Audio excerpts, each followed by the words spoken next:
Meeting January 25th, 2023, 6:05 p.m. Madam, roll call. Commissioner McCoy? Here. Commissioner Botel? Here. Commissioner Lawson? Here. Chair Pro Temp Lanier? Here. Chair Miller Anderson? Present. Mayor Felder? Here. Also present, Attorney Chris with Pittman Law Group. Here. Jonathan Evans, CRA Executive Director. Scott Evans, Director of Planning and Development.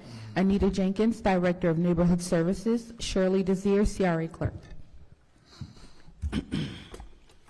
All right, we'll have a moment of silence followed by the Pledge of Allegiance led by Mayor Felder.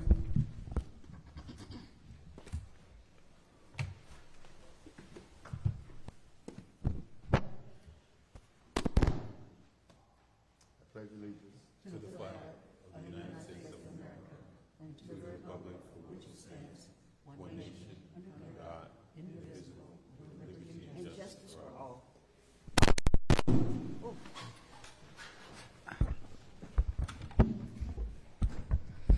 Do we have any additions, deletions, and substitutions? None from staff, Madam Chair. All right, disclosures by commission and staff. Madam Chair, Go ahead. I've had conversations with both the development team and JLL. Same as for me as well. Anyone else? All right, have a motion to adopt the agenda. So moved. Madam Clerk. Commissioner McCoy? Commissioner Botel? Yes. Commissioner Lawson? Yes. Chair Pro Temp Lanier? Chair Miller Anderson? Yes. Motion carries.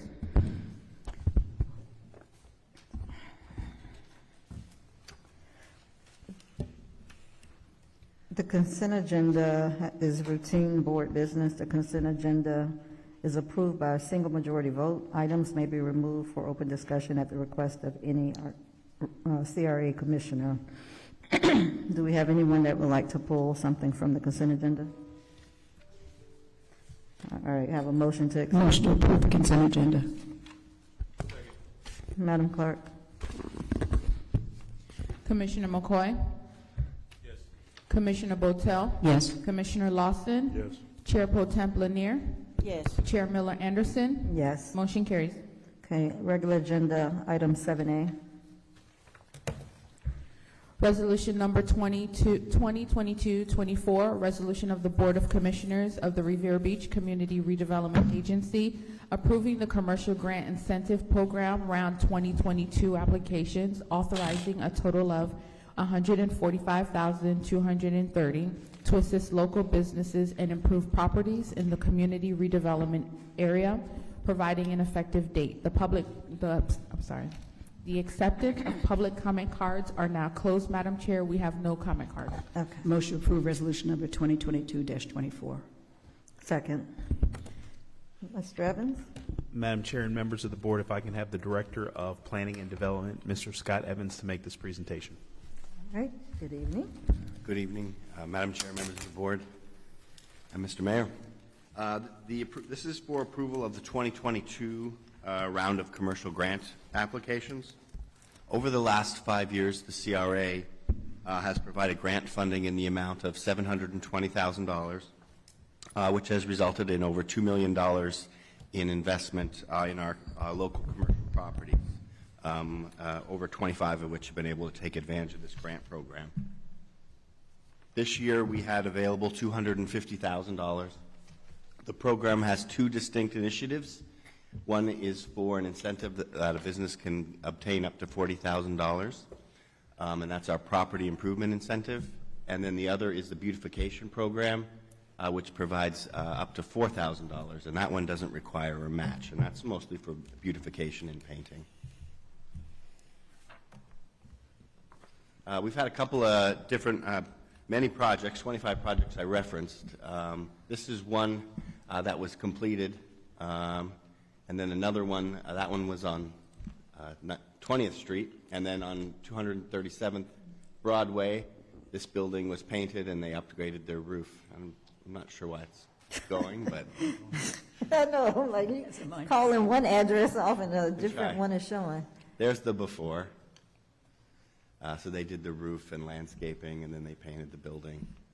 And then you can see that after it really made it, those minor changes really made a big difference in how it looks. For our round this year, we opened it up on February 9th of 2022.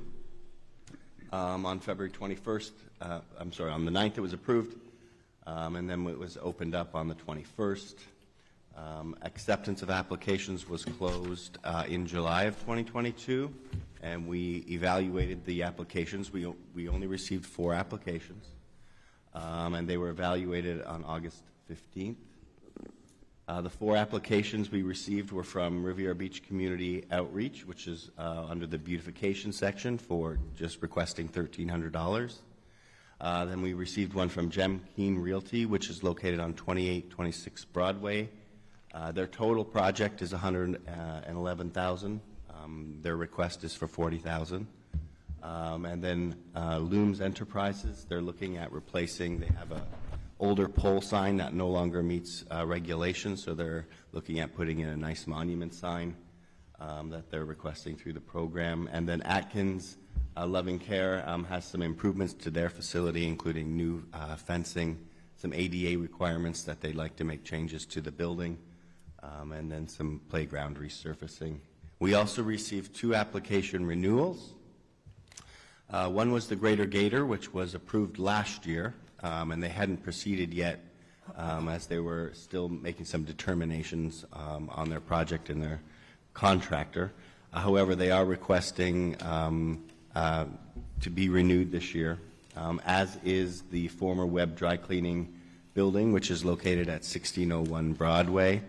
They were approved 2 years ago, but they did not proceed with the improvements, and they're requesting $40,000 also, which would be for painting, exterior block repairs, minor roof repairs, and some storefront framing and glass. They haven't been able to get a tenant, and they're hopeful that if they make the improvements, that will help them find a tenant for the property. The total amount for the requested 4 applications and the 2 renewals comes to $145,230. This is out of a budget that was approved of $250,000. So there is available funding for all of the projects. And so staff recommends approval of the 2 renewals and the 4 applications, and I'm available for any questions the board might have. Madam Chair. Go ahead. Thank you, Mr. Evans. I apologize. I wanted to ask the board if we can move this to consent, but I think it's even better that we have a little bit more conversation on this. Mr. Scott Evans, first question. You said that this contains 2 renewals. Remind me of who those renewals are. Is it Atkins?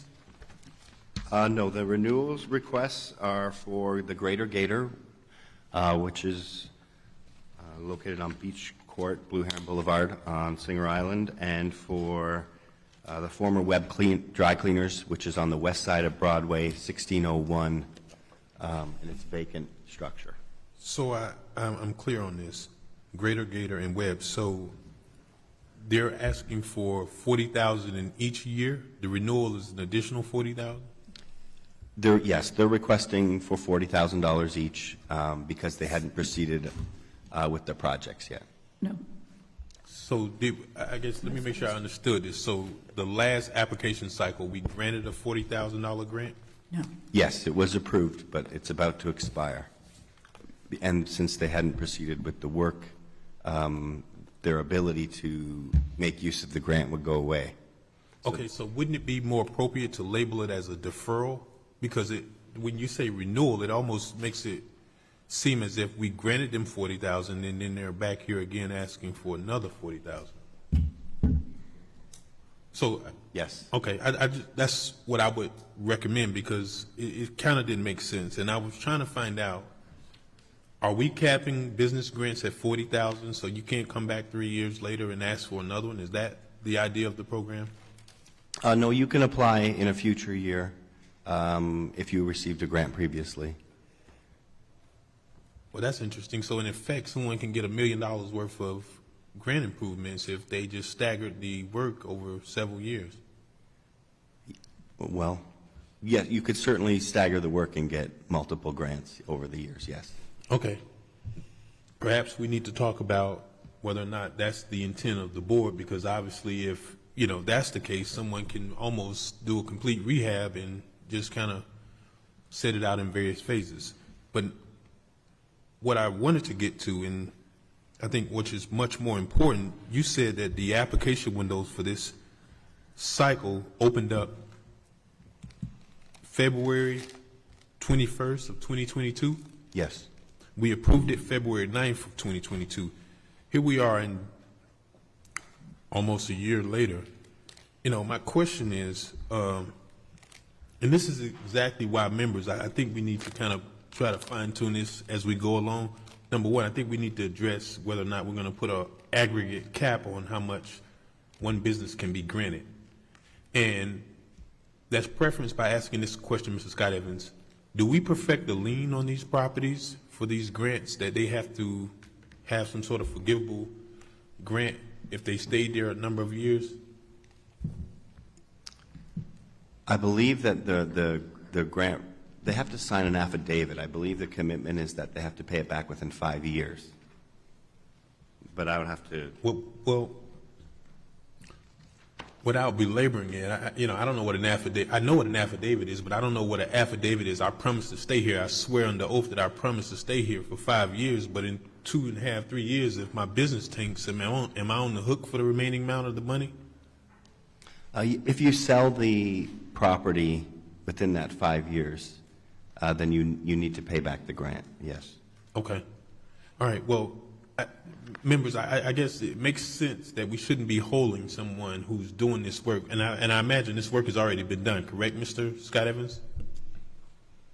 For these applications, no work has been done.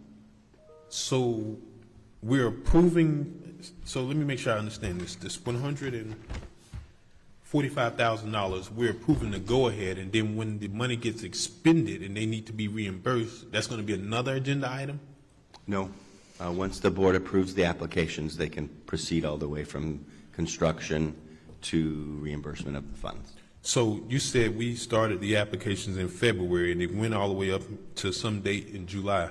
My question is, and I said this before, and I wish I would have caught this beforehand, I just would like to kick these applications right down the process. I don't want to wait 11 months from when we open up the window till we now basically give them a go-ahead. That's kind of unreasonable. If we're going to offer someone a grant, we shouldn't require them to wait 11 months before the board decides to approve it. And to that point is how much level is done, how much work is done on the staff level as far as making sure that they comply with all of the requirements, just about everything, correct? Yes. And we're just basically a perfunctory process where we just basically ratify staff's recommendation. The board's to consider if they like the improvement or if there's some concern related to the project. So it's not just, it's a little more than that, but right. But we certainly go through the application to make sure everything has been provided. Well, I'm asking that question because I remember when Mr. Hager was here, I asked this question at least a couple times. He said these are treated no different than solicitations. When someone applies, their application is being held privately, and it's not a public record. But my question more or less is, I don't want to sit here and tie this process up more for a small business owner who's just seeking to get a grant. If that's the desire, if they met all of the requirements, us as a policy-making body, should we be getting down in the weeds as to what we like or dislike about, obviously I would think that that's the staff level. And plus, additionally, if we do it, it would more or less be arbitrary. Correct? Because obviously you guys are the ones that's going to have to administer the day-to-day and make sure that they qualify. My question is, are they under any kind of obligation? I thought this was a reimbursement-based program. Are we under any obligation once they complete all of the staff level requirements? Are we under an obligation to fund that or approve it? Once the application is approved by the board, then we are under obligation. My point exactly. So if we're obligated, then why do we have to have so much involvement? If they've already met with staff and their requirements of staff, it should just be a really simple process to get these applications out of there. And that's exactly what we've delegated that role to staff to do. I don't want to tie this down longer than it has to be, and I just want to see how we can make this much smoother. Waiting 11 months on whether or not you're going to get a grant, you know, we should, you know, as soon as they're in and they've met all the requirements, it should be put on consent. You know, that's my opinion. That's all I have, Madam Chair. Dr. Botel? Thank you. I apologize in advance for not having raised this in my agenda review, but these just occurred to me. 2 questions. The Get Wet Plaza is the business is no longer at that location. So was it the building owner that received the grant, or was it the business entity itself? And if so, when they moved their location, what happens? I'm trying to remember. I believe it was the business owner at the time. Property owner. Yes, we certainly had lots of communication with the owner at the time. But if in the case where it's if they have a lease agreement, the property owner also has to sign the application. The benefit to the CRA, if the property improvements get made to the property, which enhances the visual appeal of the project, and if it's a substantial project, enhances the tax value, then it's achieved that regardless of whether the particular business moves on. Okay. And the other question I have is, Greater Gator, they're looking for exterior painting. Are they going to paint over their mural? No. Okay. They just want to paint the rest of the building. Thank you. Any other questions? Yes. You, Yeah, I just wanted to ask, it's kind of obvious that it's been late or delayed, and I just wanted to know why has it been delayed so long? The item has been ready since October 1st, and then it's because of difficulties getting it on the agenda. We had one board meeting canceled. We were unable to schedule. That was in, I think it was October. We had a special meeting in November, so it wasn't placed on the agenda because it was a special meeting. And then in December, we just couldn't. There was so many meetings, and we just couldn't find a time that worked for the board. So when did they come in? The I mean, applications. when was that process completed? That's the question. Applications came in at the end of July, and we evaluated them in August, and then we prepared the staff reports in September, so we were ready around October 1st. Yeah, that's still a long time. Clarify, Madam Chair, clarification. hold on 1 minute. Go ahead. So I just wanted to say that, it's really not very efficient that the delay for these projects, because I can imagine, waiting for some assistance. And I mean, is there any way that you can tighten up the timeline? Well, we are proposing for the next agenda item, which is for the 2023 round, that applications are processed on first come, first served. So they won't be waiting for the process to close. So as soon as the application round is opened up, they can submit right away. And then once we've completed our review, which takes about 20 to 30 days, then we'll put it on the immediately next council agenda. And then the funds will be based on first come, first serve. But we'll still continue to score them so that if it comes to the end of the year and we have multiple applications on the last board meeting, then the board may wish to consider the scoring. Okay, that's it for now. Mr. McCoy? I'm going to be real brief. Mr. Scott Evans, I thought I asked the same question that she did, but the applications you said started, the applications opened in February, so we didn't get any applications until July? Yes, that's correct. Okay, all right. Mr. Evans? That's when the deadline was.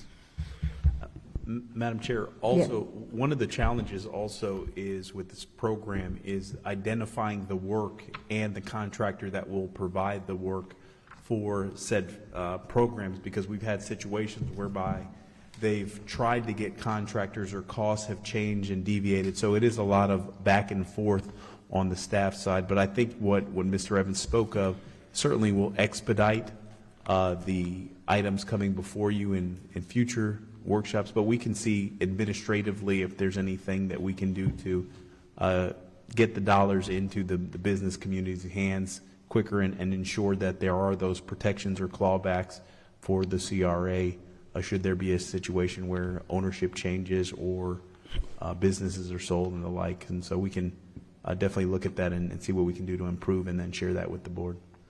All right, Mr. Lawson? Thank you, Madam Chair. And I had the similar comments to my colleagues.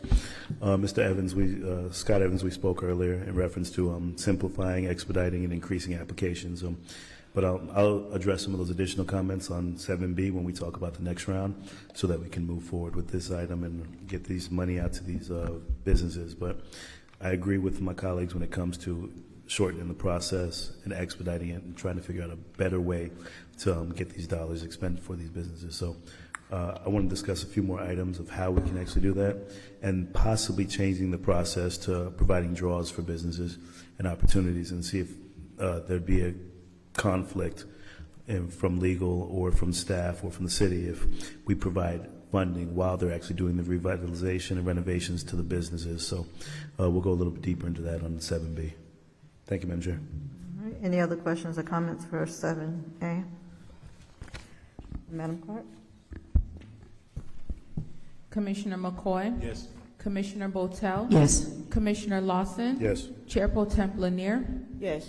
Chair Miller Anderson? Yes. Motion carries. Item 7B.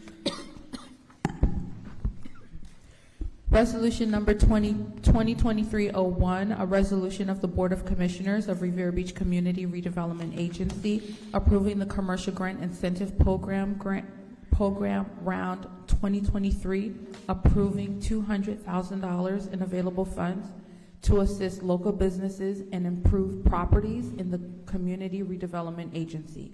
The acceptance of public comment cards are closed. Madam Chair, we have no comment cards. Motion to approve resolution number 2023-01. Second.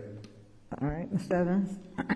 Madam Chair and members of the board, if I can have the Director of Planning and Development, Mr. Scott Evans, to make this presentation. All right. Madam Chair. Yes.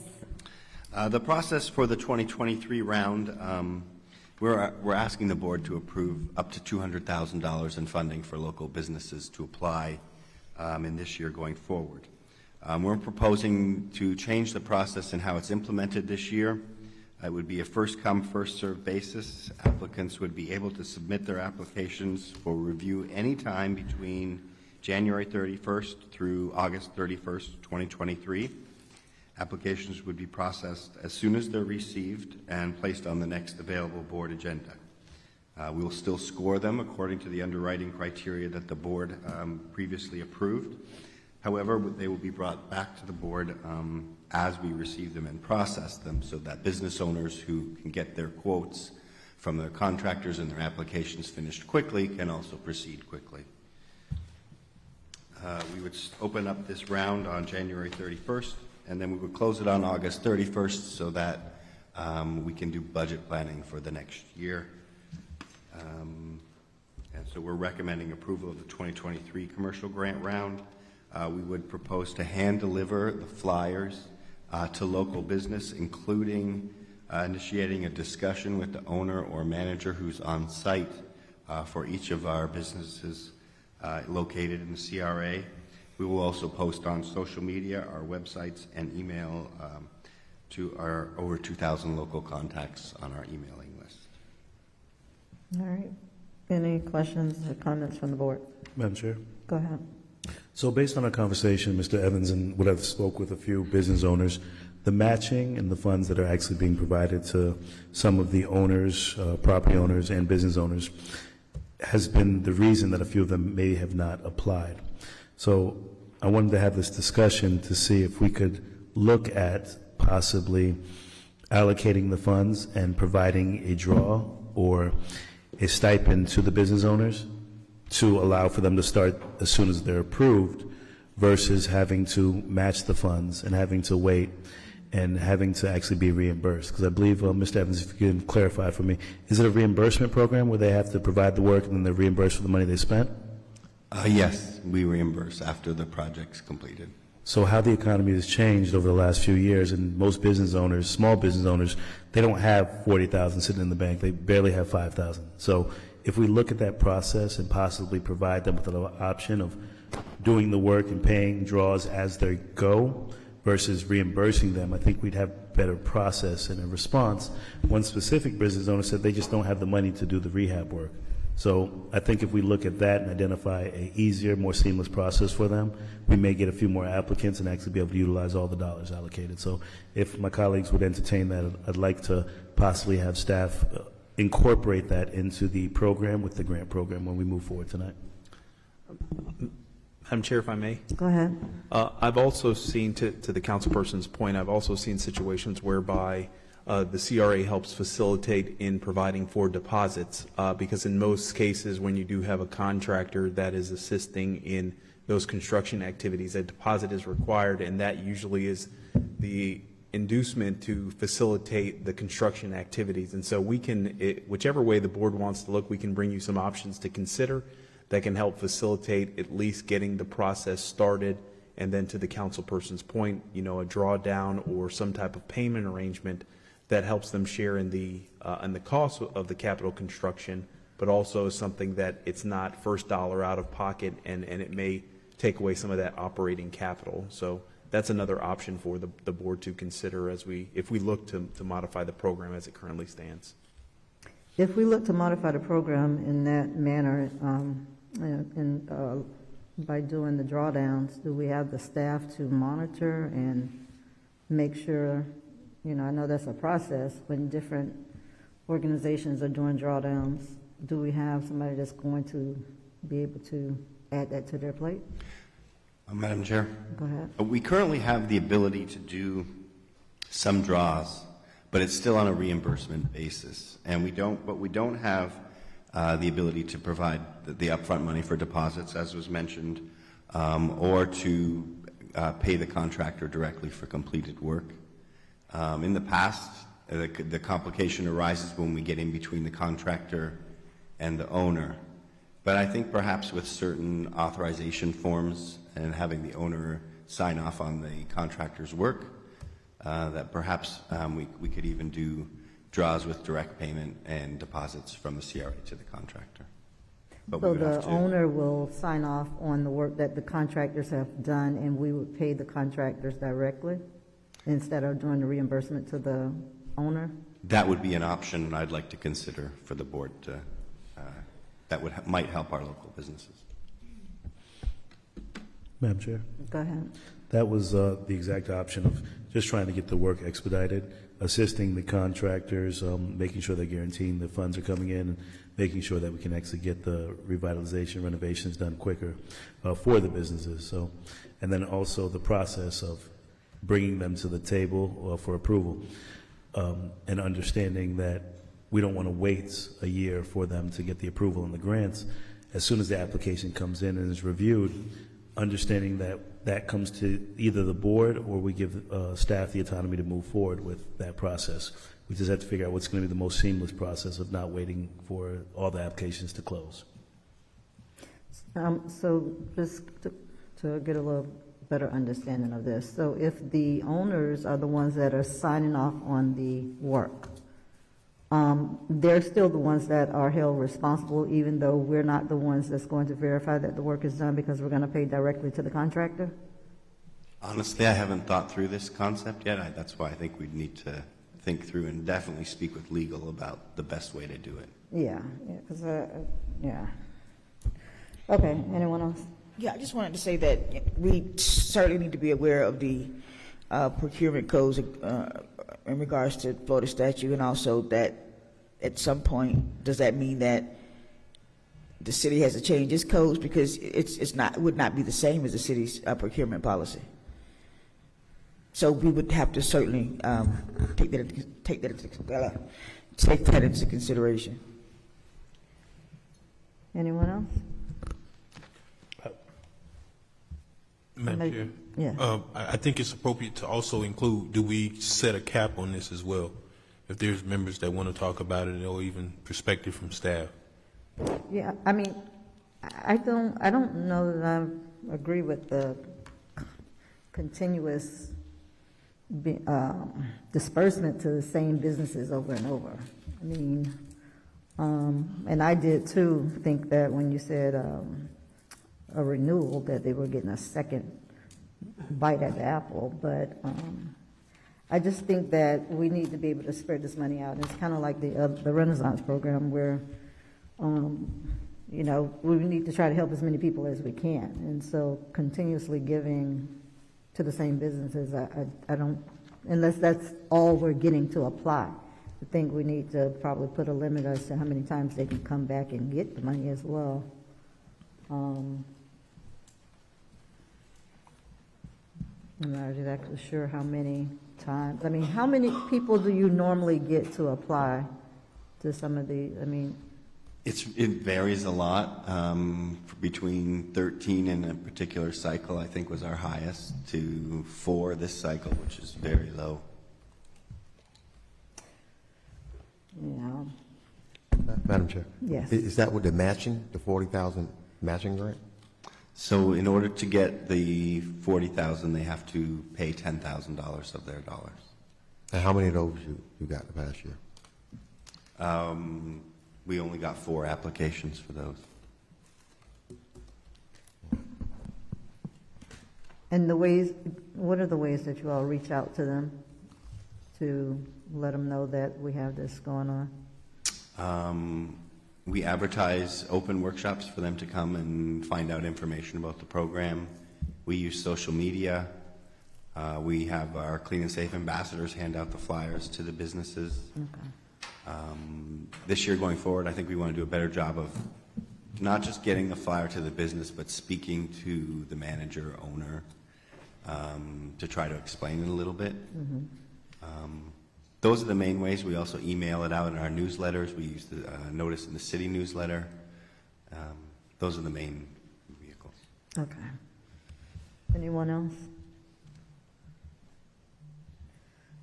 All right, so with the motion that was made, they're just going to take back those suggestions, or we're going to make a motion to include those suggestions?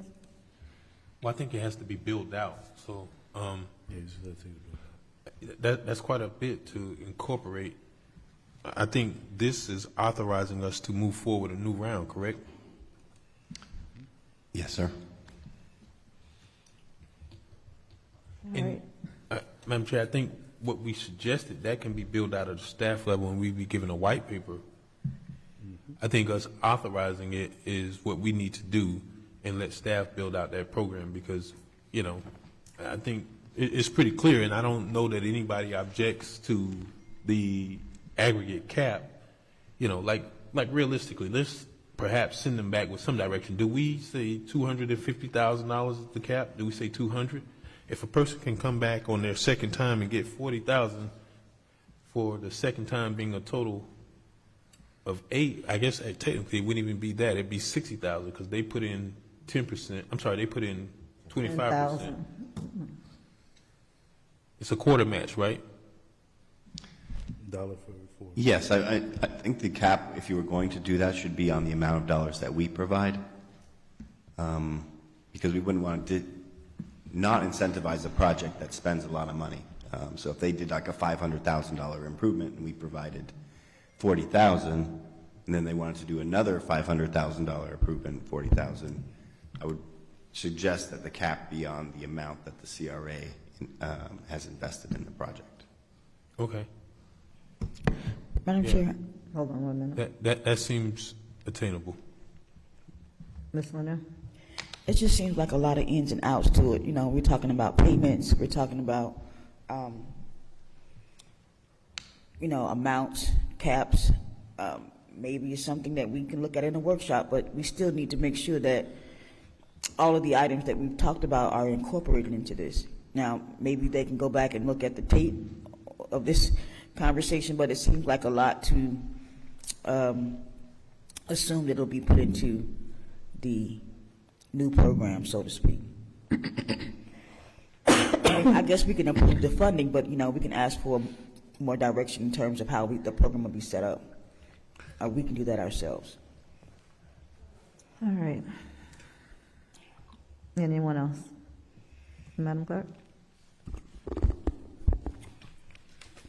Commissioner McCoy? Madam Chair, Yes. take a step back. You know, Mr. Scott Evans, now that we talk about it, I'm not even sure why this is even before us. This resolution says approving the commercial grant incentive round 2023, providing $200,000 in available funding. For all intents and purposes, Mr. Scott Evans and Mr. Jonathan Evans, we did that when we approved the budget. So after the start of the new fiscal year, let's just get going. This shouldn't have to come back to us. Essentially, why did we have it in the budget? We have extensive conversations and workshops. This shouldn't even come before us. Now, if there's an element of being paid, then that's one thing. But just opening up the applications again does not require us to take legislative action or board action on it. That was already implied when we passed the budget. Would you agree, Mr. Scott, Mr. Jonathan Evans? Madam Chair, members of the board, Go ahead. I would agree if it was a situation whereby the board is comfortable with us moving forward and then bringing you what the end product would be. That certainly would expedite the process. It just would be a situation that the board has to be comfortable with the program in and of itself. And as the discussion happened today, you did have some tweaks to the program that you would like to see. But certainly we would love to be able to expedite certain things that are approved in the budget and bring it in its final form versus situations where we take some things part and parcel and it just prolongs some things that we'll be able to do. So we've had some internal conversations about some of those items, and if it's the board's in favor of such action, we can certainly support moving in such a direction. All right. Okay, thank you. All right. So, Yes. all right.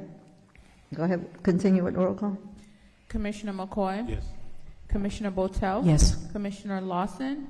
Yes. Chair Pro Temp Lanier? Yes. Chair Miller Anderson? Yes. Motion carries. Item 7C. Resolution number 2023-03, a resolution of the Board of Commissioners of Revere Beach Community Redevelopment Agency expressing support for the non-binding letter of intent between Related Development LLC or its affiliate Tesrol Partners LLC or its affiliate with the Revere Beach Community Redevelopment Agency and the terms and recommendations contained within. The acceptance of public comment cards are now closed. Madam Chair, we have no comment cards. Motion to approve resolution number 2023-03. Do we have a second? Second. All right, Mr. Evans. Madam Chair and members of the board, if I can have the Director of Planning and Development, Mr. Scott Evans, to introduce the item as well as the speakers that will be presenting this item. Good evening, Madam Chair. Hello. Staff is requesting that the board consider approving a resolution, and this is for letters of intent for the development of element 7, and the next item after that is also element 8. And these are the two projects that are lined up along the Broadway corridor on the former Spanish Court site, and then also on the development parcel, which is directly south of 13th Street. The collective team, CRA, Jones, Lang, and LaSalle, and the development team, APD, Tesrol related, we have been held several meetings, both with the Commission and many meetings, I should say, since we began these negotiations, which was back in December 6th of 2021. And the goal has been to achieve alignment of the CRA's development objectives, financial terms that both sides can agree to, and the key business items to bring a project that will really benefit the community.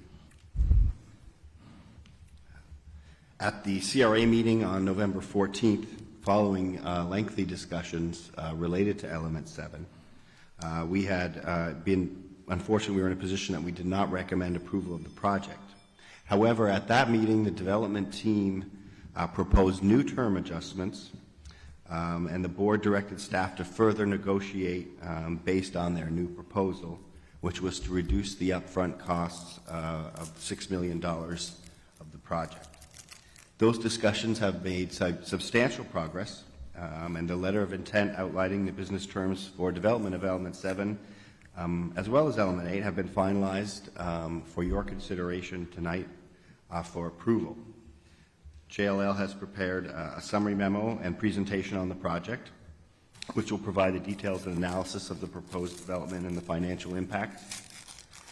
And also, we have requested that development team attend, which they will be attending virtually along with JLL, and they have a presentation for the board also and in attendance will be both principals of TESREL and APD, Vaughn Irons and Tony Brown.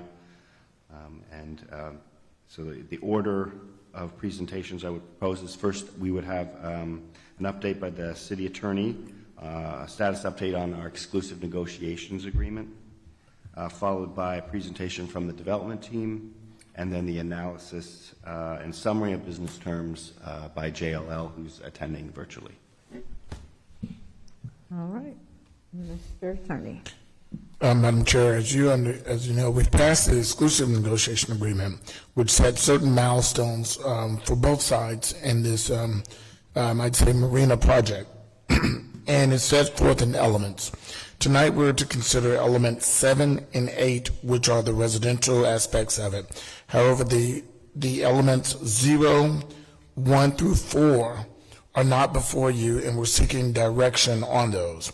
Those are the retail as well as the element 4 is the proposed aquarium. You've heard from the aquarium element 4, and there was some consternation from the board regarding that aquarium. So we've requested that the developers come back with something else or come back with a better presentation on the aquarium. And as for elements 1 through 3, we've received partial plans from them. The one thing that the exclusive negotiation agreement requires are certain dates for these things to be completed, and those dates were July 15th, 2022. Those were dates for those elements 0 through 4 to be completed. In the meantime, we've gone back and forth, and the developer has presented certain documentation as to try and get those things done, but they've been not as responsive as we would have liked, but they have presented some documentation. In the meantime, we've constantly notified them that they're not in compliance with getting these milestones completed by the July 15th, and that we need more documentation, and that each month, each time, JLL has been very diligent on letting the developer know that we do not have the completed documentation. We do not have the completed documentation.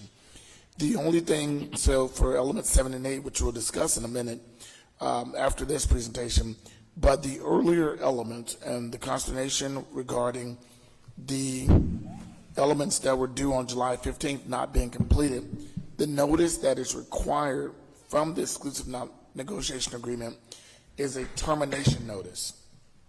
The termination notice is spelled out in the agreement as a notice that's sent, and they have 30 days to cure or we terminate. We've provided notice to them verbally and through email at each point that they were out of compliance. The only next step would be to provide a termination notice to ADP regarding elements 0 through 4 that will trigger the 30 days. And for us to issue a termination notice, we need a direction from the entire board regarding that termination notice. That is the only notice required through the actual exclusive negotiation agreement. Madam Chair, Yes. how long ago did we issue them this warning, if you will? Well, at each point, so we have a timeline all the way from June asking for more information, and there's a timeline of each time we contacted them asking them for information, all the way from what we started in January of last year, and then it's especially heated up in July of last year asking for more. And we were going back and forth on different presentations, but they were kind of slow on getting us things. And as we go back and forth, we missed those dates, and at each time we were told, we missed this date, we need this information. We missed this date, we need this information. So we've been working a dual track, working those early elements, which are the restaurants and those things, as well as working the residential, which we're here tonight with an LOI. Madam Chair, germanity. I want to make sure we're being germane, because I certainly respect what the attorney's offering, but we're dealing with item 7C, which specifically deals with a single provision. Like, All right. so What are we Mr. talking about, 0 through 4, or are we on one of the elements that's before us? If I may, Go ahead. Madam Chair, the reason that, and I asked the executive director to do this presentation is So because the question, the point of order is on the floor. I think the presiding officer has to now decide on whether or not that's germane. I mean, if we're going off on 0 through 4, then let's open up a different discussion. But what the motion and second was made on was on item 7C relative to the letter of intent. Okay, so Mr. Attorney, you're establishing the relevancy with why you're talking about the others, even though we're on this item regarding. Yes, ma'am. And the councilperson's point is well taken in that we're discussing on the agenda 7 and 8, but I feel to be prudent that we give a brief presentation on the entire package. So when you make a decision on 7 and 8, that is not made in a vacuum. The discussions Madam tonight. Chair, I the agenda- reaffirm my point of order, and I'll tell you why. I think, Mr. Smith, respectfully, what you're saying, I think until you give them an opportunity to respond here publicly, then what you're saying is not ripe before this body. If we're going to deal with element 7, let's deal with it. But let's put it in proper posture. If you want to deal with element 0 through 4, please allow them the process and due process to respond. But are we going to sit here and do that on this item? And that's a question for the presiding officer, because he's made allegations about noncompliance. That's not anywhere listed in number 7. If we're going to table this item and take up 0 through 4, let's do that. But don't make allegations where they're not going to have an opportunity to respond. I think that's in all fairness, and we owe them that much, especially since we're bound by an exclusive negotiation agreement. Madam Chair, Yes, I just wanted to say that, this process started out as a. The point of order is on the master- floor. The presiding officer needs to decide. And master under Robert's Rules of Order, that development. goes. This is a master that development, supersedes- Madam Chair, and everything is a part of the package, so to speak. So for the attorney Madam to. Chair, there's a point of order on the table. Madam Chair, people have had an opportunity to speak.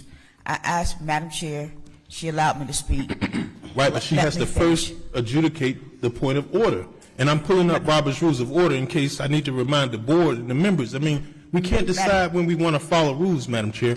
Robert's Rules of Order specifically, on a point of order, that supersedes anything that's on the floor. but I get that. You made your point of order. Mr. Attorney responded, and he tried to explain, but at this point, it sounds as if you're wanting the development team to be able to respond, and they will have a chance to respond because they're part of the presentation. So I think with him saying what he said, they have an opportunity to present, they can share their side of it, so they will have an opportunity to respond. Okay? Madam Chair. Mr. Attorney, let's get to the attorney. Let's get to the attorney. If I can, to alleviate some of the concern, we had this discussion with the developer, and he has it in his presentation to respond. So we wanted to keep fairness and good faith with them. We did have this discussion with the developer, and they should be prepared to respond. I'm just laying out what's before us today as we lead up to 7 and 8. Okay. Madam Chair, I had not finished my questions. Yes. Continue. You're what now? I hadn't finished my questions. Go ahead. Thank you. So if, by chance, APD doesn't respond or fails to provide the information that you're asking for, and if we terminate them, how does that affect their co-development agreement with Tezrel? In other words, if we terminate, is that because APD was responsible for elements 0 through 4, or 0 through 4, I guess, yeah? How does that affect the agreement that they have with Tezrel? Are we terminating? I guess my question really is, essentially, do we then go out with another RFP for those elements that we've terminated? Well, if I'm directed to do a termination notice, it gives them 30 days for all parties to come together, and maybe they come up with a different structure to satisfy those elements. It's not necessarily saying we're going to definitely terminate and we're going out to bid. It's, okay, you got 30 days for if you want to restructure what you're doing. If Tezrel wants to take a bigger part of it, bring in another partner or so, it gives them that opportunity. But it starts the clock for us for the CRA. If the CRA wants to terminate, it just starts that clock, but it gives them the opportunity, not definite that we're going to do it, but it gives them opportunity to maybe come up with another partner or restructure or really push the envelope on, let's get these other elements done also. Okay, thank you. But we have been working with them, and I want to stress that. There hasn't been a non-compliance. It's just, it's been very slow compliance, and we're out of the dates in which we were supposed to be done. All right, Madam, yes. this, started out in the RFP as a master development. That means that the developer has to secure our parts of this development. If you're saying that another part is like up in the air now because there's nothing happening with it, then, it has to be terminated. When you look at the exclusive agreement, there are milestones that have not been met, and just on that alone, it should be terminated. There are milestones that were from last year that have not been terminated, have not been met. We're looking at back and forth with this project. We're looking at the city spending, at this point, almost $500,000 just in consultants with this project. We're looking at bringing on another law firm with this project. We have about $150,000 in invoices just this month alone, which I can't say was from previous months. But just that alone, we're spending money and nothing is happening here. Now, I do want to make sure that everyone who is a part of this deal be able to, finish this presentation and then we can see what's happening here. But this is the same thing that happens every single time we have this conversation about this particular project. There's been delays. The master agreement, exclusive agreement has not been met. The milestones have not been met. We are going back and forth, termination on the table. I think that we need to do that so that we can move on, put this thing back out to bid, so that we can get people who want to work with us and can not delay or provide information to us that we do need. This is just getting to the point where it's incomprehensible that we're sitting here talking about this particular project that we've had for the last, 5 years, and nothing has happened with it. And we have given the developers time after time, chance after chance, and nothing still happens with this. We have our attorney saying one thing, we have our consultant saying something. I mean, we came last time with this project, the consultant said no. They took the $6 million off the table, easily, mind you, and then they put it somewhere else. Now we're at 87% abatement. So this thing keeps going on and on, back and forth, and we're spending money. We're spending money and nothing is happening. And that's really the crux of this argument, is that we keep spending money and nothing is happening here. The consultants are getting paid, the lawyers are getting paid, but the city has not done anything with this project. So I recommend termination, and I'm sure that there's more to this conversation and there's more to this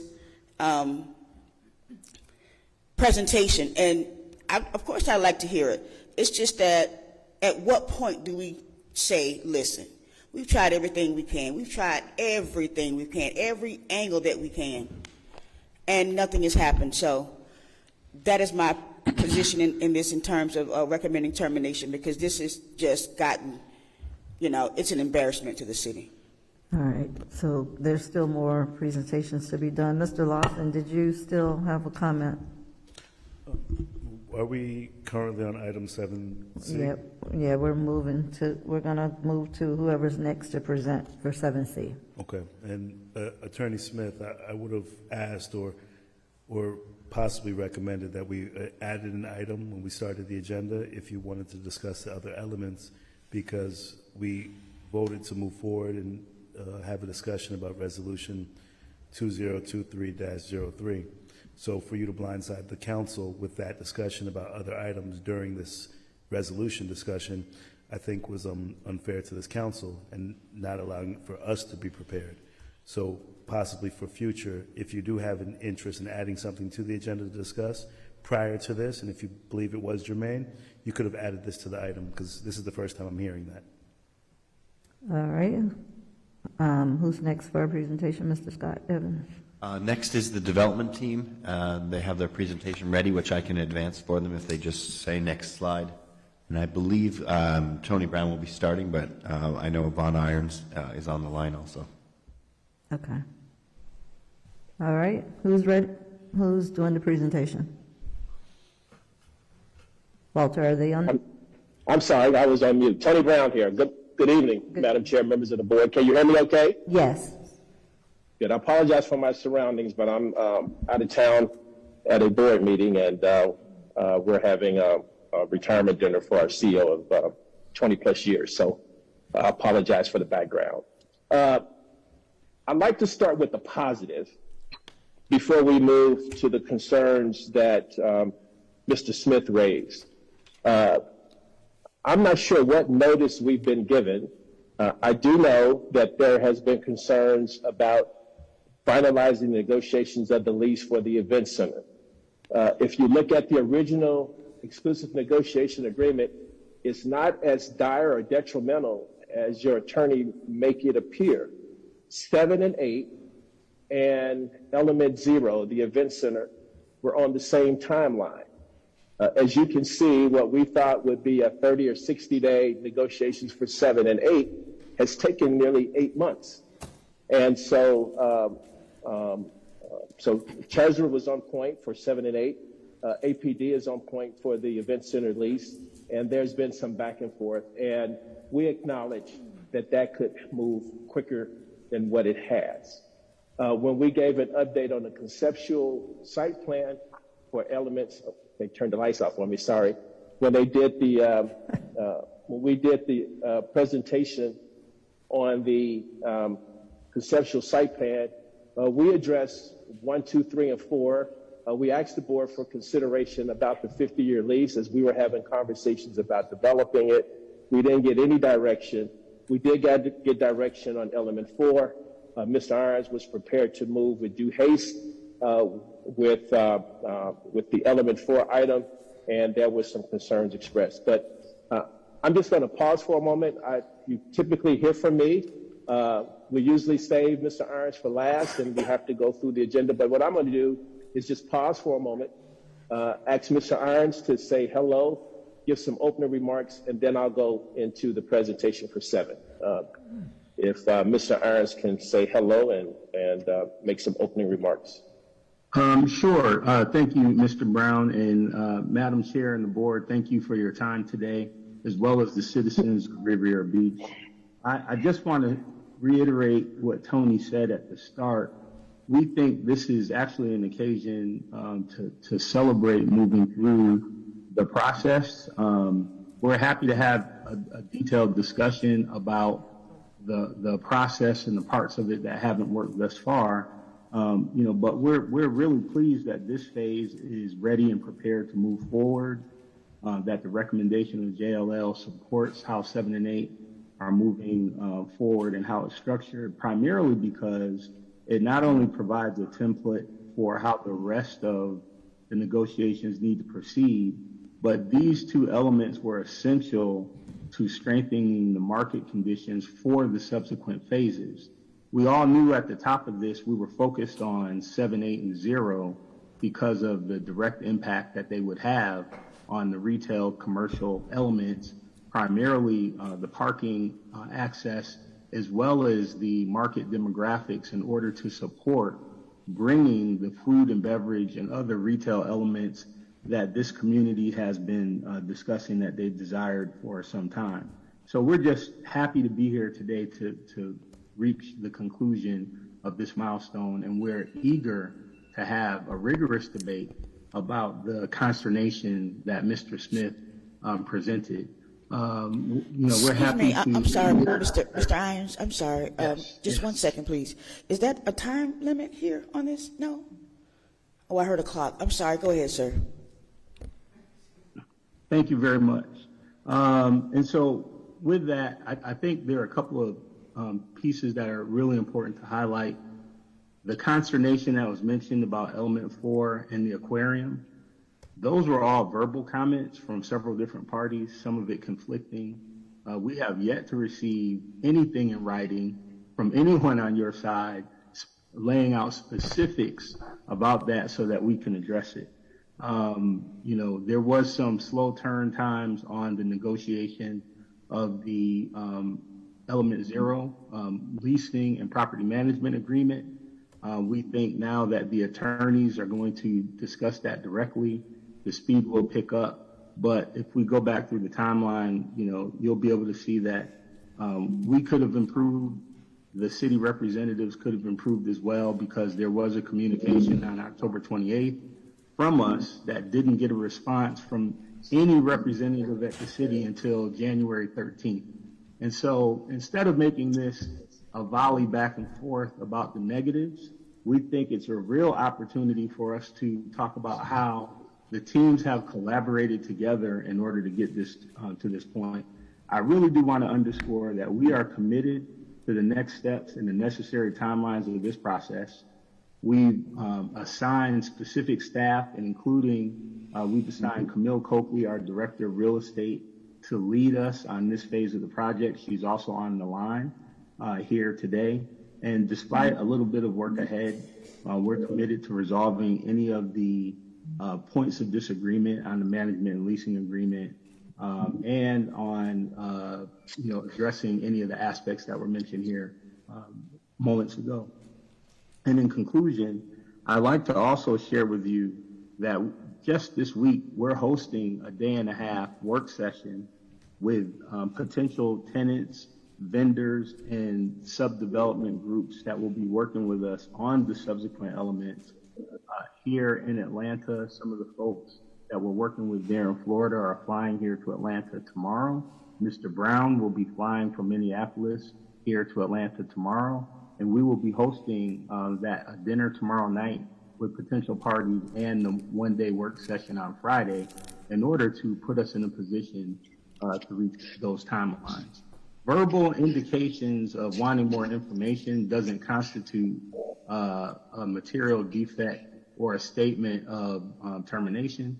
We think that based upon the meeting that we've had earlier this month and the details laid out by Ed Chapman and other folks at Jones Lang LaSalle, puts us in a position to be very responsible. The team is working on it. We've got personnel assets that have the requisite skills to do it, and we're looking forward to delivering now that we've seen that the process can work with elements 7 and 8. So I'll turn it back over to Mr. Brown. Thank you. Thank you. Thank you, Mr. Irons. And I'm going to, Mr. Evans, if we could, I'm going to go ahead and get started with the presentation on element 7. And then you can tell me if I should go forward on element 8 or come back after board discussion. Again, I apologize for my surroundings. I'm at a board meeting and they just cut half the lights out. I'm doing this from my phone, so I don't see the presentation on the screen. If Walter, if you could show me the presentation, and I'll know where we are in relation to my remarks. Have you? Okay, there we go. Good. I thought I may have lost you. Okay, so we're here today for the approval of business terms for elements 7 and 8. We want to thank members of the board for sharing with us your sense of unreadiness when we met last. If you go to the next slide, please. Hold on a minute. Walter, do you have it? Oh, this is it here? So are you changing? Okay. Okay. All right. Can you see it, Mr. Brown? I can see it now. Thank you. Okay. Thank you. And so we want to thank the board for giving us the addition. You can move forward. Thank you. We want to thank the board for giving us the additional time to work through the funding gap. I want to say we couldn't have brought any better partner than our folks from Related. At that meeting, Matt Flowers spoke up and said, give him time to go back and with the company to determine how they could fund the gap. Not only did he do that with his principals, but he went one step further and talked to one of their main equity investors, the BH Group. Representatives from the BH Group are here. And together, we solve for the financial gap with a real equity partner. And so we're here to say that this transaction is financeable because of the folks who are here are prolific multifamily developers. And when we advance, I have a slide to present the BH Group. If we could go to the next slide. We know that this opportunity is going to transform, previous slide, please. We know that this opportunity is going to transform Riviera Beach's skyline. And not only would it transform Riviera Beach's skyline, it's going to provide a huge financial benefit to both the CRA and the city on the onset. This is a $160 million development in the market where interest rates have gone up, in the market where supplies have been delayed and the supply chain has been disrupted. But Related and the BH Group have signaled their commitment to this project and are moving forward, and we're honored to have them making such a huge investment in Riviera Beach and being our partners through this process. Next slide. BH and Related have a long history. Together, they've completed over nearly $2 billion in real estate projects just between them. And if I'm not mistaken, have 12 other projects in the pipeline, including this. So the point we're making is that the partnership is real, the money is there, and the project is financeable. Next slide. I won't go through all the details of the terms. I think JL is going to brief you, and I think you've been briefed. But we have solved for the $6.5 million gap by tweaking the taxes that we pay and the portion that gets rebated. We thank JL for looking at their financial analysis, and in their memo, they quote that in 45 years, this is a positive nominal cash flow of approximately $139 million to the city and CRA just in the next 45 years. And if you approve the business terms that are outlined here, the business people go away, and then the attorneys come together, draft the definitive agreements, and we hope that the direction you give your staff and clearly our legal team is to bring these agreements back to you in the next 60 days. Next slide. This slide is just to let you know that element 7 is going here. We commend the professionalism of your consultants, of your staff, and making sure that we justified our financial gaps, the requirement of incentives. Everyone worked real hard to ensure that there was a financial benefit to the city. We know that the CRA has spent over a decade assembling this site, actually more than a decade, 2 decades assembling the site, first acquiring property from the port and then doing the land swap with the previous property owner. And so the basis of $2.2 million is in this site, and that we know that just with our non-refundable deposit alone, that we would have exceeded all income that the CRA has received on these properties in the last 10 years than what they'll have just on the $200,000 that we put up as a non-refundable deposit. And then in 15 years, the CRA will gross over $6 million, again in revenues, where there has been nominal revenue. Madam Chair, just a point of order. I can stop here on 7. My next slide highlights element 8. Would you want me to stop here, or should I continue? Board, we're just going to address the 7. So we'll just address 7. I'm sorry. Yes. What are we doing? He wanted to know that we want him to continue or just stop on where he is right now. Surely, we might as well take 8. I mean, because it didn't matter when I raised the point of That's order. fine too. The board would like for him to continue. But I guess I was being facetious, but I mean, I know. if we're going to follow the rules, Yeah, let's we'll go follow ahead. the rules. We'll go ahead. So, Mr. Brown, if you'd like to continue, you can. Okay. So, Madam Chair, I'm sorry, Dr. Mr. Please. Brown, I'm sorry. Hold on 1 minute. So that means that we hear something different when we He's get to go- element 8? He's going to continue with the. Now, but so we don't have to hear anything in element 8? We shouldn't if he's going to address it now unless some new questions come up. Okay, very good. All right, Mr. Brown? And thank you. So we're excited that Element 8 is a presentment of a affordable workforce project. It's 137 units. It's a $45 million development. The illustration you see is a concept of what we'll put on the sites that Related Urban Group has done in a different market. The previous slide on Element 7 is an inspiration of the Twin Towers that they plan to develop on Riviera Beach on something similar that they did in West Palm. Next slide. We know that Riviera Beach is a remarkable community and that the citizens want fair participation in the economic growth and development of the city. And we appreciate JLL recognizing this fact, and in their memo to you, they indicated that this project will provide residents of all income levels with an opportunity to live within the Marina Village project. As your previous CRA director that came on board on the onset of issues related with Rybovich, what I heard loudly, clearly, is that your community wanted public access to the waterfront. They did not want to see the area gentrified, and we're proud that our development partners have both a remarkable market rate program as well as a substantial affordable program. Next slide. We understand that, yes, we're close to the ocean. Yes, we're on the intercoastal waterfront, but unlike many other areas in Palm Beach County, ours is a working waterfront.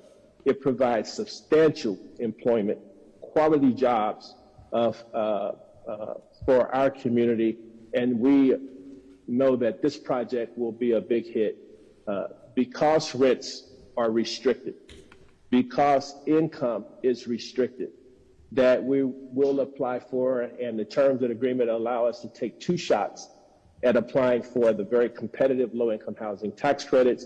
People hear affordable projects, and then they, some have negative thoughts as to what that is.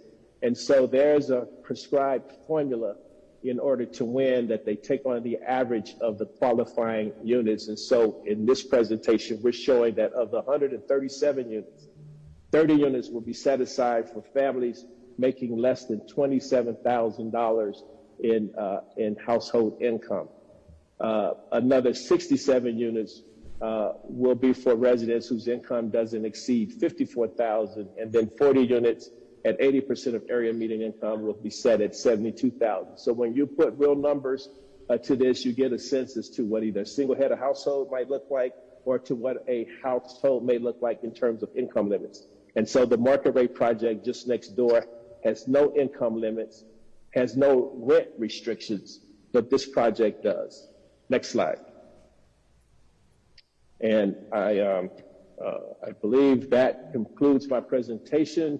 If you look at 7 and 8 and what that means relative to the employers around the area, we feel very proud that we get this project off the ground, that it will spark the redevelopment of Broadway, the reimagining of Broadway, starting from the area that's probably the toughest, the southern edge of your city, from the port as the city, and you implement other projects along Broadway.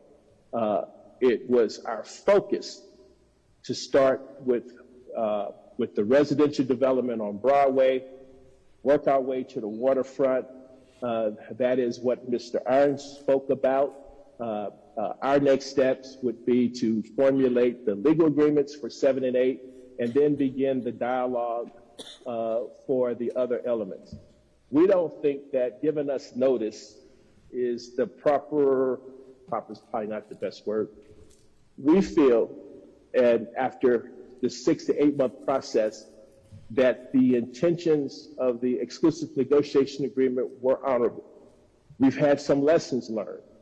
One of the lessons, and we presented a proposal to your staff to modify the exclusive negotiation agreement in acknowledging that some milestones were missed, not because of laziness or non-responsiveness, but we took an inordinate amount of time on 7 and 8.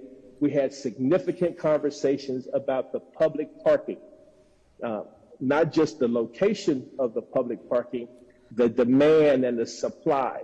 And so in our recommendation, and that we submitted to your legal and city staff, we're saying, let's modify the exclusive negotiation agreement. Let's add the parking element to that discussion.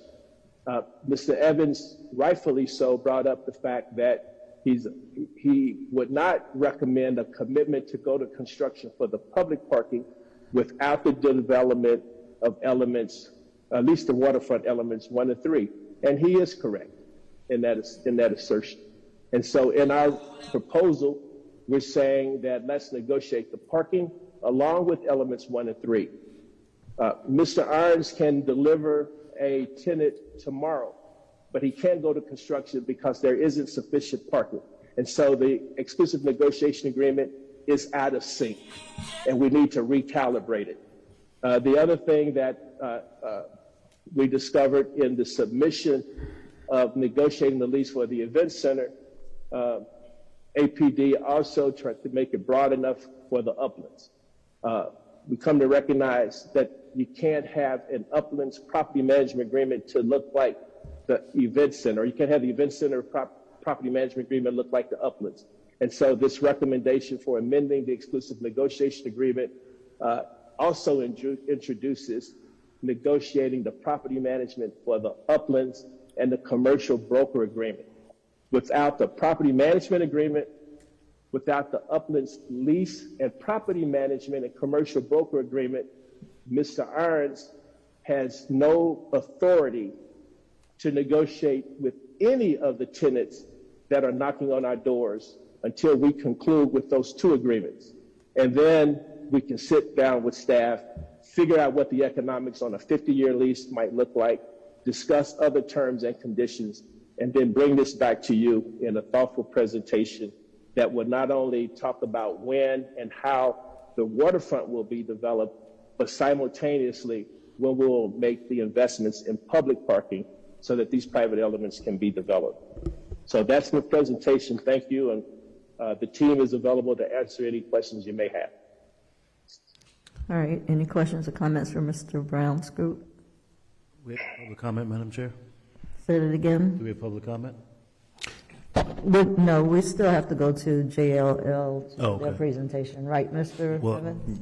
Yes. Yeah, Okay, well, I do, Madam Chair. go ahead.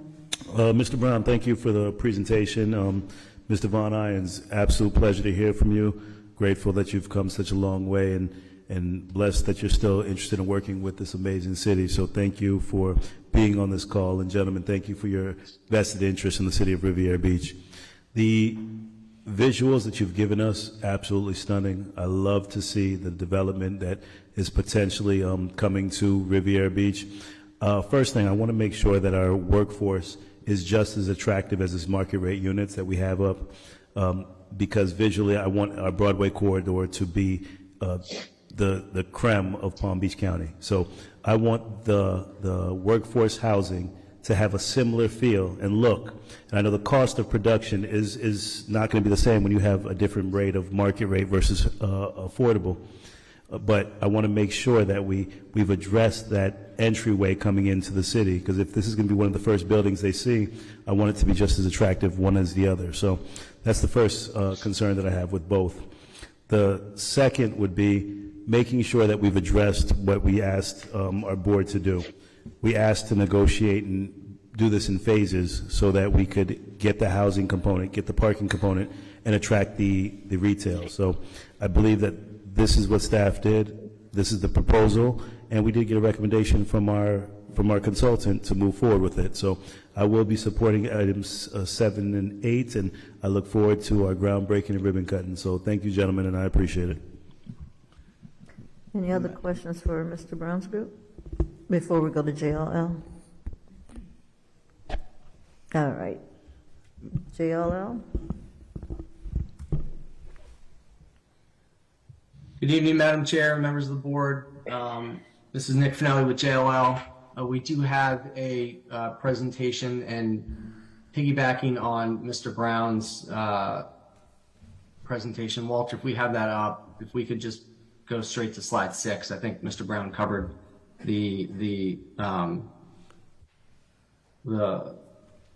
summary of the project, both 7 and 8, pretty well.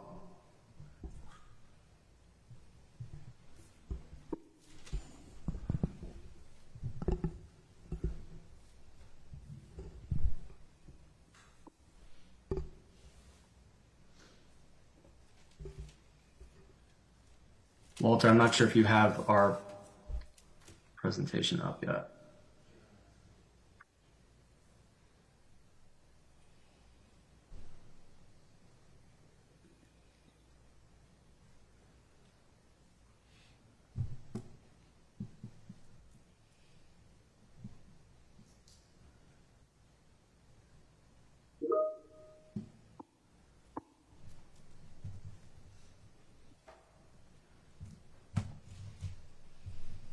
Folks, would it be easier if I share my screen?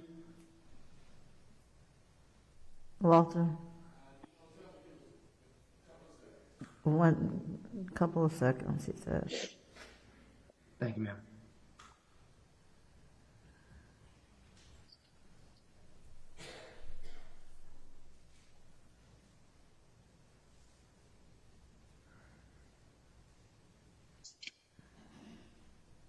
Did you want to, can you start a little bit before, while they're working? Sure, I think, yes, ma'am. I think, while Walter pulls that up, why don't we start with the bottom line first, and we'll talk about both elements 7 and 8 back to back, like Mr. Brown did. Regarding element 7, Mr. Brown took the language straight from our memo and our presentation. I think the bottom line for us is, over $139 million of benefit to the city over a 45-year period. And I think I told pretty much everybody during our agenda review that we use 45 as kind of the life cycle of the building on the vertical improvements. That's a tremendous amount of benefit over that period. The trade-off is your TIF.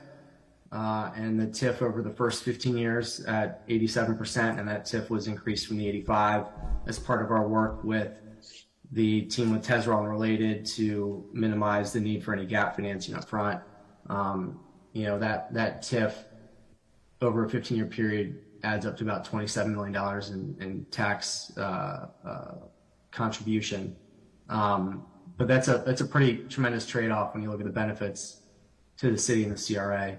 Regarding element 8, our main takeaway is exactly what Mr. Brown talked about. He took it from our presentation or from our memo, making Marina Village a truly mixed income community and making the opportunity to live there open to members of the community, despite income levels. So Walter, if you go to slide 6, that'd be great.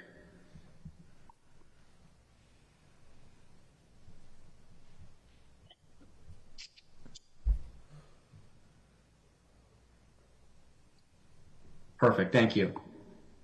Just again to go back to element 7 and talking about the terms that we've worked through with Tesral and Related.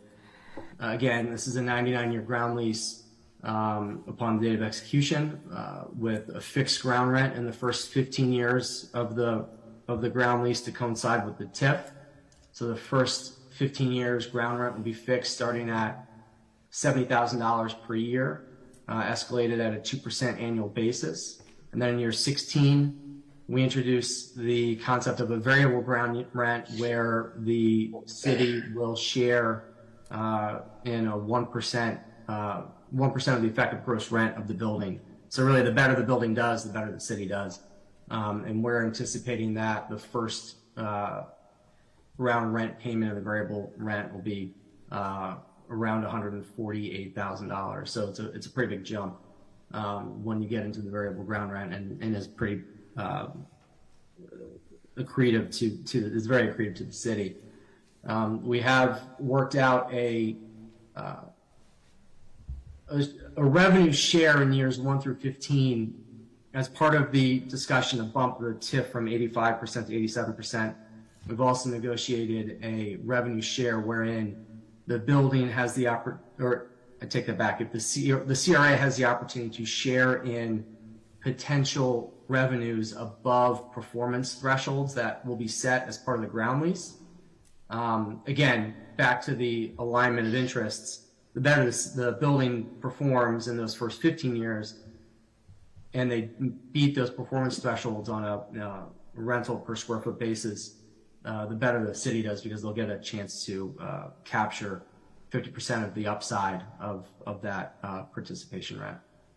Security deposit, $200,000 due within 30 days of, or 3 days of the ground lease execution. We did adjust our capital event participation. Initially, we were at 75 basis points of any sale proceeds. In order to get the grant need out of the equation, we adjusted that to 50%. But we believe that's a fair compromise. And I think it's important to note that throughout this process, we've contemplated a reinvestment of the permit and impact fees, which will be finalized during the ground lease, call it negotiations, as we get through the ground lease and get into city approvals for permitting and so forth, and we understand what those costs are going to be. But wanted to highlight that here. What that means is that the development team will be on the hook for paying their permit and impact fees up front. The city will take dollars equal to or whatever we work out during the ground lease negotiations and use those set dollars to then reinvest back into whether it's landscaping or hardscaping, but it would be an investment in public facing pieces of the Element 7 project. Walter, next slide, please. As we move on to Element 8, just some highlights of Element 8. Again, a 99-year ground lease, $1 per year ground rent, which is typical in these affordable housing deals. I think it's important to note that this will be a 9% LIHTC low-income housing tax credit deal. So the development team will have to apply for those tax credits. Just want to make sure that we all understand that this is going to be subject to those approvals. But we do have a very nominal ground rent structure for this project where after deferred developer fees are paid off, the city and the CRA will share in 5% of cash flows generated by the building. There is some financial assistance required, as we all know. We've talked about this project a couple times now. Approximately $600,000 of a local match and an additional $900,000 of gap financing that we've worked out language for that to be a 50-year zero interest loan with the CRA. We have included language in the most up-to-date letter of intent that the development team will endeavor to use best efforts to find additional sources of gap financing to bring that $900,000 number down, whether that's through the county or other sources. The bottom line is you're looking at 137 units at varying levels of affordability from 80% of AMI all the way down to 30% of AMI. Again, making Marina Village a true mixed income community for accessible to residents despite their income levels. Next slide, please. We wanted to show a quick cash flow analysis of the Element 7 building, understanding that the TIF runs through year 15. What you'll see here is the estimated cash flows in years 1 through 15. These come out to a nominal value of about $5.8 million or a net present value of $3.9 million. Again, wanted to highlight what the first 15 years will look like. What we've been telling, I think, the board since the beginning when we started talking about Element 7, this is a backloaded transaction, and that when the TIF burns off in year 16 and we introduce the variable ground rent, there is significant cash flow on the back end. that will be realized by the city. Next slide, please, Walter. And this is a summary of really the benefits and the subsidy. So if you look all the way to the right-hand side column, summary of cash flows in years 0 through 45, this is what we were talking about, that $139 million, almost $140 million total benefit to the city over a 45-year period at the cost of approximately $27 million worth of tax increment contribution. Next slide, please, Walter. So I think the key takeaways here, the initial $6 million grant, potential grant for Element 7 is no longer required. We're looking at a 87% TIF, up from 85%, to the tune of approximately $27 million in tax increment contribution, with a total benefit to the city of $139.7 million over a 45-year period.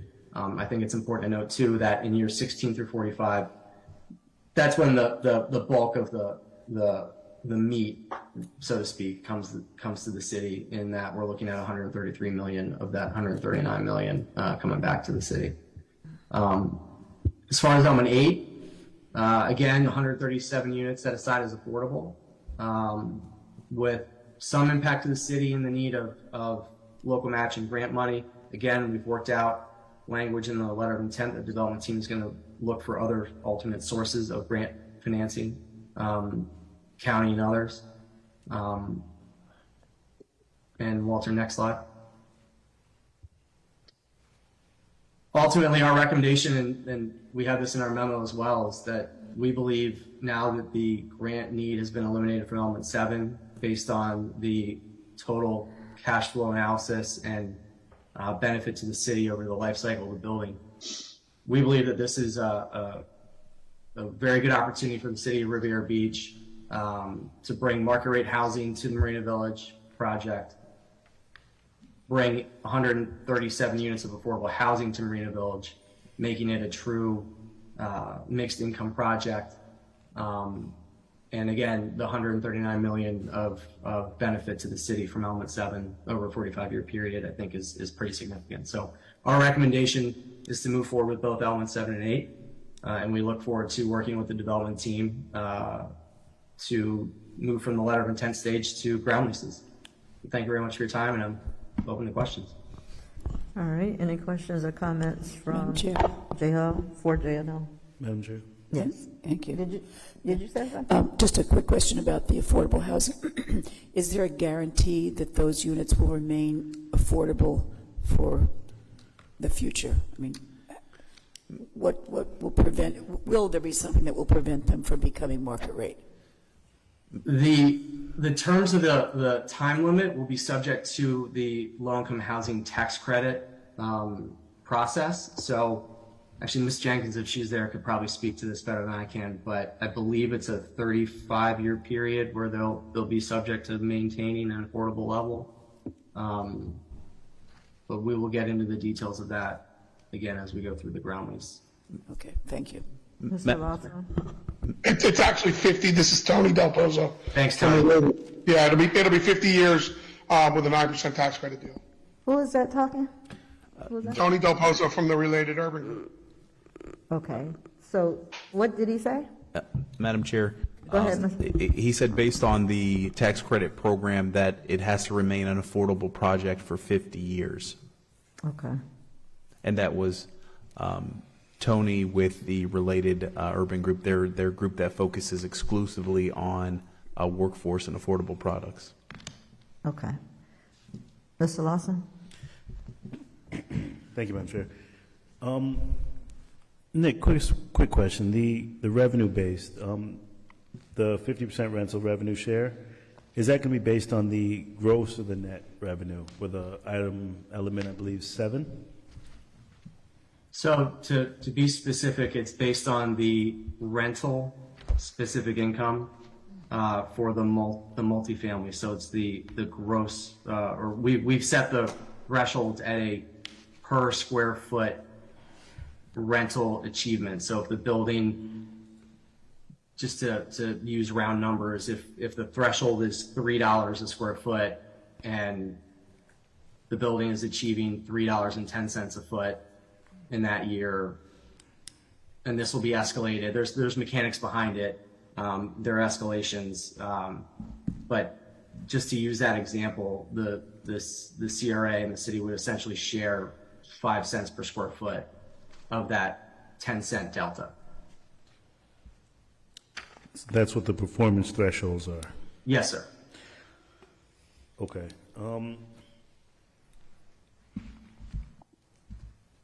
The CRA is scheduled to sunset 2038. After that time, this will become ad valorem revenues once the CRA sunsets? I think that's a better question for Scott Evans and Jonathan Evans, but I believe that's the case. Madam Chair? Go ahead. Yes. The city assumes all responsibilities once the sunset provision is. So the debt service, that 50-year loan, will assume that as well. So that'll be transferred to the city once the CRA sunsets. We don't have any debt service that would extend to that point in time.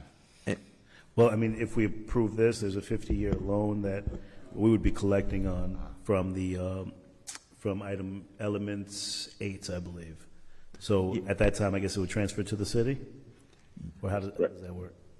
Madam Chair, if I may? Yes. Yes, the intent behind it was to run it concurrently with, or as close to, the remaining term that's left with the CRA, and conceivably, the benefits of the project would really be realized after year 16 and close to the end of the sunset of the CRA. And the $200 million bond that was passed by our voters, have we began any conversation with our county partners and seeing how the city can benefit? And also, would this project be able to benefit from that bond that was recently passed? Madam Chair, if I may? Go ahead. With respect to the items that are provided for in the LOIs, it was staff's recommendation, Ms. Jenkins specifically, to put in language that really encourages the development team to look for other sources of funding, to look to tap in, especially the county resources, before there is a situation whereby the city or the CRAs ask for additional monies associated with the project. So there is language that they have to make their best efforts to go up and obtain additional funding. So our desire, and I believe the development team's approach, is to look for those other capital stacks to help facilitate the construction of the projects. Thank you. Thank you, Madam Chair. All right. Go ahead. Yeah, I wanted to say that I really wish that developers, consultants would have been here tonight. I mean, this is a potential $300 million project, and we're talking to people over the phone. That's the first thing. Second of all, we still have not settled the case in terms of the exclusive agreement, which has not been met.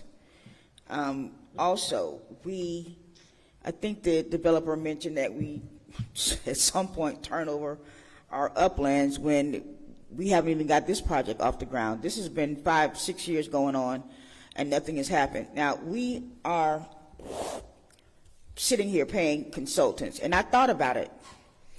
You know, who has the most to gain from this? So if the consultant continues to boot this along, I mean, they've made over, or at least $500 million at this point. I mean, I'm sorry, $500,000 at this point. There's an item on the agenda to give them more funding for consulting fees. But nothing has happened. We are looking at $27 million that the city is potentially putting out for this. We are looking at the fact that they want to abate the taxes for 15 years, 87%, which means every $100 that we collect, they get 87 of it. And that's for 15 years. So they're saying, oh, you'll make 130 in 45 years. Then why is it that we have to wait 15 and 45 years to get money or get a return on our investment? They get theirs first, and then they're saying that, okay, in 5 years, we're going to sell it. So when you sell the property, now you're also, potentially getting our future revenue from our TIF that's going along with that deal. It blows my mind that we are sitting here talking about this deal for the last 4 or 5 years, and it keeps getting more and more outrageous in terms of what is being asked. To turn over 87% of our taxes, our TIF, for this project. So what does that mean? We have 13% left, so what kind of projects are we going to do with 13% in TIF? I mean, where does that leave us in terms of other projects that we have to do in the CRA district? It's giving up too much and getting back too less. The city, and at some point they said that the city is going to be able to, is going to have to take over this. I mean, the same thing happened with the whole Ocean Walk deal, where people walked away from it. City had to loan the CRAs $10 million to finish it. This is going down the same road. I'm not saying it's going to happen with this particular project, but it's the same thing that happened with that project. So, and the third thing is that this is a potentially $300 million deal. The city has not, the CRA has not gone to the residents for a community meeting, have not asked the residents, what do you think? Because it's their money. Have not had a charrette or anything. They mentioned it in some of the reimagined workshops, but there was nothing specifically about this Marina deal that has gone to the residents to ask them, is this something that you're willing to pay for? Because this is not the council's money. This is the residents' money. And regardless of who agrees with it, it's still not their money. So we're in a position here where we're letting go $27 million to potentially get 150 years. That's not a good deal for the city. Not at all. So we're going back and forth with this. The attorneys are saying, listen, some of this hasn't been done. There's a termination on the table. Even our financial advisors, our finance department said no. So we're going against our finance opinion. We're going against our attorney's opinion. And we are sitting here paying consultants to tell us what? That we should take a deal where we're going to leave out, we're going to potentially put out $27 million. And they want to sell it in 5 years, which means they walk away with almost a $45 million profit on this deal. Why? Why are we putting ourselves in a position where we may not can do any other projects in the CRA, and also we losing money, and we got to wait for 45 years or 15 years to even get money back from this investment? So it just doesn't make any sense to me. I recommend termination. We go back out, we find something that is a better deal for the city so that we all can make sure that the residents are not getting the short end of the stick with this. And if we're going to do this, then check it out to the residents. Let them have a say about what happens with this deal. This is the biggest deal we've ever done in the city, ever. So let the residents have some say in this. We're doing it with the fire assessment. That's been vetoed. But still, we were going to do 3 meetings for that. We have not done 1 meeting for the city, for the residents, to let them know this is what we're going to do with our Marina project, which is the biggest potential money for the city that we've ever had. So I'll save some of my other comments for the next item, but this is something that the residents need to know about, and they need to be made aware of what's happening here tonight. Madam Chair? Yes. I wanted to take the comments of my colleague and address all of her concerns, because I think we have to be genuine to all the individuals watching. We've asked the consultants and the developers to come to multiple meetings. They've been and accommodated all the meetings, and they are making a large investment, the largest investment into the city that we've ever seen. If you want to see them in person, one of the development team is actually here in the building if you'd like to talk to Ezra Sappho if the phone conversation is not sufficient. We're asking a development team to invest $200 million into the city with no money out of pocket, which they've agreed to. So it's not like they're just coming in and taking anything from the city. They're giving us housing of close to 450 doors. We would have addressed close to 1,000 doors in just the 1.5 term that we've been on this board. So for the doors that will be added, it'll give us the benefit of having housing in our community. The consultant has agreed and moved forward with this. You've said that we're going to continue the consultant's contract. So I'm just hoping that you're not insinuating they're being unbiased or not genuine with their response. Because based upon your sentiments, because they're getting paid now and they're going to continue to get paid, they could have possibly been supportive of this project. So I don't want you to insinuate that about these amazing firm that's come in to give us their feedback about this proposal. Our attorney's opinion was based upon elements 0 through 4. So I disagree with that settlement as well, because we're talking about elements 7 and 8.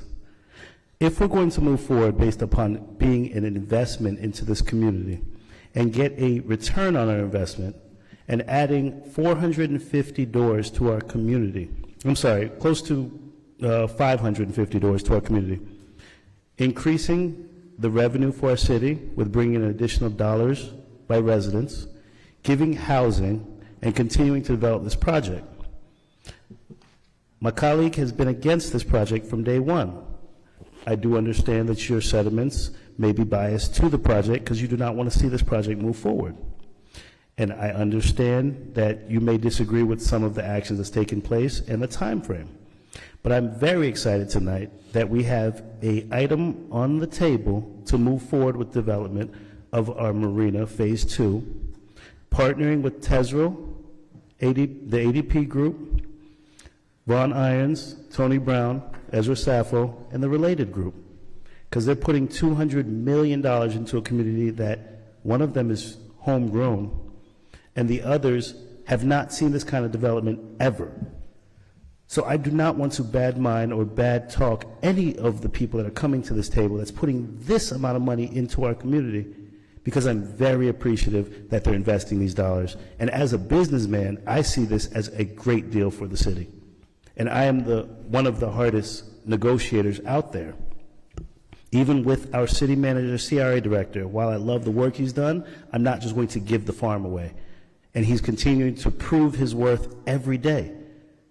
I want to give Related Group and this development team an opportunity to put this housing up in our community and address these concerns, because if we keep kicking this can down the road and throwing it back out there, we're going to be waiting a long time. Because we can look at the responses we got from our recent RFP and realize that development and the construction market is drying up. So if you think we're just going to throw it back out there and just get everything in return, this is an amazing deal, Madam Chair. Thank you. Madam Chair. Yes. This is Chris Smith. And I was going to wait till the attorney's comments at the end, but before you vote, maybe I need to correct the record. I never gave an opinion on element 7, element 8, or even 0 through 4. My comments were just to inform the board of where we are on these elements. And I never gave please don't take it that there's an opinion for me that we should terminate. The concern was brought up on numerous occasions with the board as to notification, and are we going to send notification? Have we notified? My comments are that any type of notification that comes out has to be a termination notification, and so I would need that approval from the board to do that. But please do not take it as an opinion on behalf of the Pittman Law Group that we have an opinion that we should terminate on any grounds, or that we have an opinion on the proposals that are before you. Madam Chair, Go ahead. to echo the same sentiments of the attorney, the reason that we brought the conversation concerning the ENA to the board just to notify you is because we felt that if we knew there were components of the ENA that both parties are culpable as it relates to our ability to move those items forward. There is at any time 10 to 15 people on email chains. Invariably, emails are going to be missed. But there has been conversations where we have volleyed emails and not gotten a response, and vice versa. The reason that we wanted to talk about it is just to let you know that any deviation from that, whether it's an extension, whether it's providing notifications, as the attorney said, that is something that has to be considered and action provided by this board. And so it was intended to just share with you, this is the ENA. We know that there are components of the ENA that are not in compliance, but we don't feel that they are situations that are going to be detrimental to moving the project forward if that's the direction the board wishes to go. And so I do want to make sure that there was plenty of conversations at the staff level. When do we have those conversations with the board? And we thought it was germane to have to inform you of such now, just merely for the purpose, because there would be subsequent action if we amend the ENA to put in some additional components that provide for extensions. This has been a long process. That has been a very complicated process. And when you're talking about a situation where it's economic development to the tune of $200 to $300 million, of course there's going to be volleying back and forth on certain components of it. But I did want to make sure that both parties have learned a lot through this process. They have worked through this process, and at the end of the day, it's a policy decision that you, the board, have to make concerning this particular item. So that is why that item, or the component, or the discussion concerning the ENA came up. And I did have a conversation with Mr. Brown to inform him that, not for nothing, we are going to just inform the board of that particular agreement, because that's the agreement that governs how the relationship will work until we get to these particular points. And so that is the conversation that the attorney had with you, and the intent behind that particular conversation, because we didn't want it to come back to say, if I would have known, or I should have known.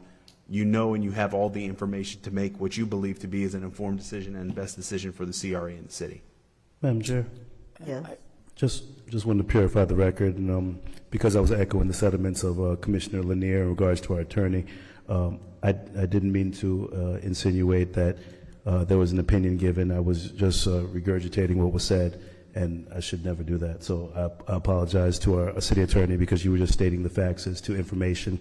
And as I stated earlier, I would have just liked that item presented prior to us starting with this resolution, just to give us insight and some additional direction and clarity.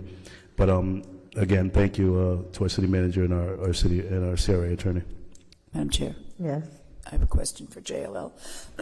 Could you opine on the possibility of securing a different development partner, given the current economic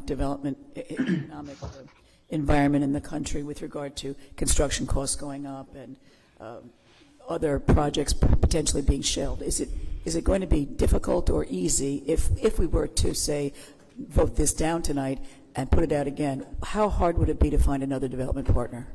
Yes, ma'am. That's an excellent question. It's a conversation that our team and our practice representing municipalities across the country is we're having conversations weekly about projects getting put on the shelf. Construction costs are 25, 30, 35% higher today than they were this time last year. The interest rate uncertainty makes securing, debt and equity partners difficult. I think it would be hard in the near term to go out, do a proper procurement, and generate, I think, competitive interest. You would find yourself in a tough spot in today's climate. Again, given where costs are. Now, on the flip side, you do have and will continue to have strong demand. There's not a correlation here between demand and rising construction costs. I think what we're seeing out there is the rising construction costs, and part of the reason that we've agreed to this TIF is to help remediate some of those costs. So that's really this is a creative solution to be able to get some activity going here at Marina Village. Thank you. And this is a question, I think, for both Mrs. Evans, and that is it true that we will essentially bankrupt the CRA if we accept this plan? Will we not have the ability to do other projects if we do this one? And either of you can. Madam Chair, if I may. Go ahead. And just to explain the financing model. So when you look at the situation where there's $27 million that will be contributed to facilitate the gap to see this project pencil, essentially, the value is derived by the construction of the asset. So the $160 million construction cost that Related would have associated with that property would be taxed.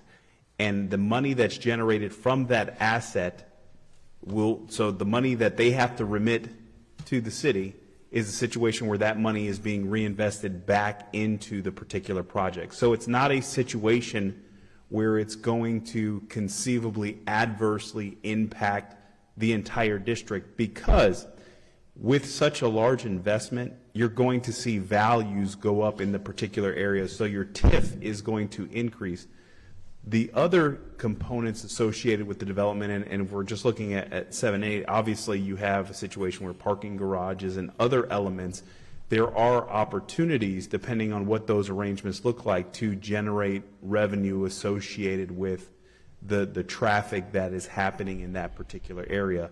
So there will be situations where there's projects and initiatives that other TIF from other projects may be invested in other economic development components, but it's not a situation whereby it's going to stop the CRA from doing what the CRA does, because the monies that come in will essentially flow back to assist in the project. And the core function of a CRA is to increase the taxable value within the district. And so if you put $160 million into the district, you're going to see a situation where it's a significant improvement. I believe our taxable value holistically in the city of Riviera Beach is about $6.9 to $7 billion. So when you look at $160 million investment that coming on the tax roll, that's going to raise the values of all the properties in that particular area. So there will be some economic tools that will be at the CRA's disposal associated with that. Plus you have, CAM charges, common area maintenance that will be charged associated with that. And then whatever the arrangement is with the retail and the hotel and the restaurant pads.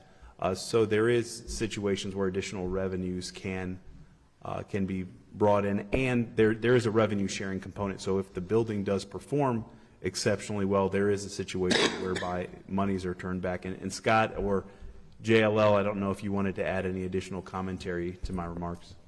One thing, this is Nick, I think one thing I just want to drive home here is, but for the TIF, we wouldn't even be talking about a project tonight. So I think that's an important element to this. But no, I think your comments, Mr. Evans, were spot on around the financing structure. And I have another, Hold on one minute. sorry, another quick question. Go ahead. I know we're not talking about the elements of a lower number this evening. We're only talking about 7 and 8. However, it would be informative to me to know if we anticipate having to make a similar contribution to the elements 0 through 6. Madam Chair, if I may. Yes. Obviously, we're going to not negotiate in public, but we are going to be very bullish in our negotiations because we do have limited resources and there are still a lot of outstanding components associated with it. So I would anticipate that subsequent negotiations will be a little bit more challenging and will require some tough decisions that this board will have to make on certain components. So we do have an opportunity to say no to future elements. I mean, if it comes to pass that we can't come to an agreement that's acceptable to this board, then we walk away from this. Madam Chair, if I may? Yeah. Yes, you still have subsequent LOIs and agreements that have to come forth for your consideration. So this moves the needle forward. with elements 7 and 8. Plus, there's development agreements and a whole bunch of other work that has to happen to facilitate that. But the other elements, we're in the sausage making part of those agreements. But yes, depending if the deal is not where the board sees it, you do have the opportunity to say, it's too rich, or I don't like this, or I don't like that, as we move through it. Okay. And last, are there fines associated with noncompliance to the timeline? Madam Chair, if I may. Go ahead. There's no specific language as it relates to fines or what have you in the particular agreement. And that's something certainly, that you usually find those in more of your contract agreements and those types of things, because an ENA is basically an agreement to agree to what's set forth. So there's usually not situations where money is at risk in an ENA. In subsequent contractual documents, then yes. Thank you. Madam Chair. Madam Chair. Ms. Lanier and then Mr. McCoy. I just wanted to say too as well, this is not a good deal for the city. Now, the consultant said that, I think I had this conversation with the consultant at one point during a phone call about, the perception that they were favoring the developers versus the city. And I basically said to him that, yeah, that is the perception. It's the perception because it seems as if the city has to give up a whole lot to be able to gain, something 45 years from now. So that was the conversation I had with them. And then also, too, the fact that the consultants work for the city and no one else, which means that their job is to get the best deal for the city. And that's my position on that. Secondly, when you talk about if you go back out for an RFP, what could happen, no one knows what can happen. You have to go out and see. And then, and that also would give you the opportunity to have the highest and best use for that property, because the way it stands now, it is not. You look at the whole affordable housing component piece, that's not going to happen until, maybe a couple of years from now, given the fact that December is when the tax credits happen, if they get them or not. And then also the following year, which is 24, is when they make the award, and then you have to do construction and so on and so forth. So you're looking at least 2 more years in terms of that affordable housing piece. Now, the piece in terms of the housing bond is currently in court, just to make sure that when they move forward, there won't be any challenges to it. And that is because in the city of Miami, there was a housing bond that they approved that they haven't spent a dime yet, because the residents went to court. I think it's like 55 to 45. The 45% went to court, and 5 years later, they still haven't spent that housing bond. So that's a factor in terms of how you're looking at affordable housing. Now, and the last thing is that I still think that this project, I know that this project should have been presented to the residents to let them know what's happening with it, and to have them to have some feedback on it. This project has been going on for 5 years, and residents have been coming up to meetings and voicing their concerns or support. But either way, I think it should go to a bigger audience, because look at the audience tonight. And there may be people watching from home, but there are 35,000 residents or 38,000 residents in this city, and there should be an opportunity for them to have some feedback or have some comments on us putting out $27 million, and also with this potentially being $300 million. And let me say this. I am not against this project.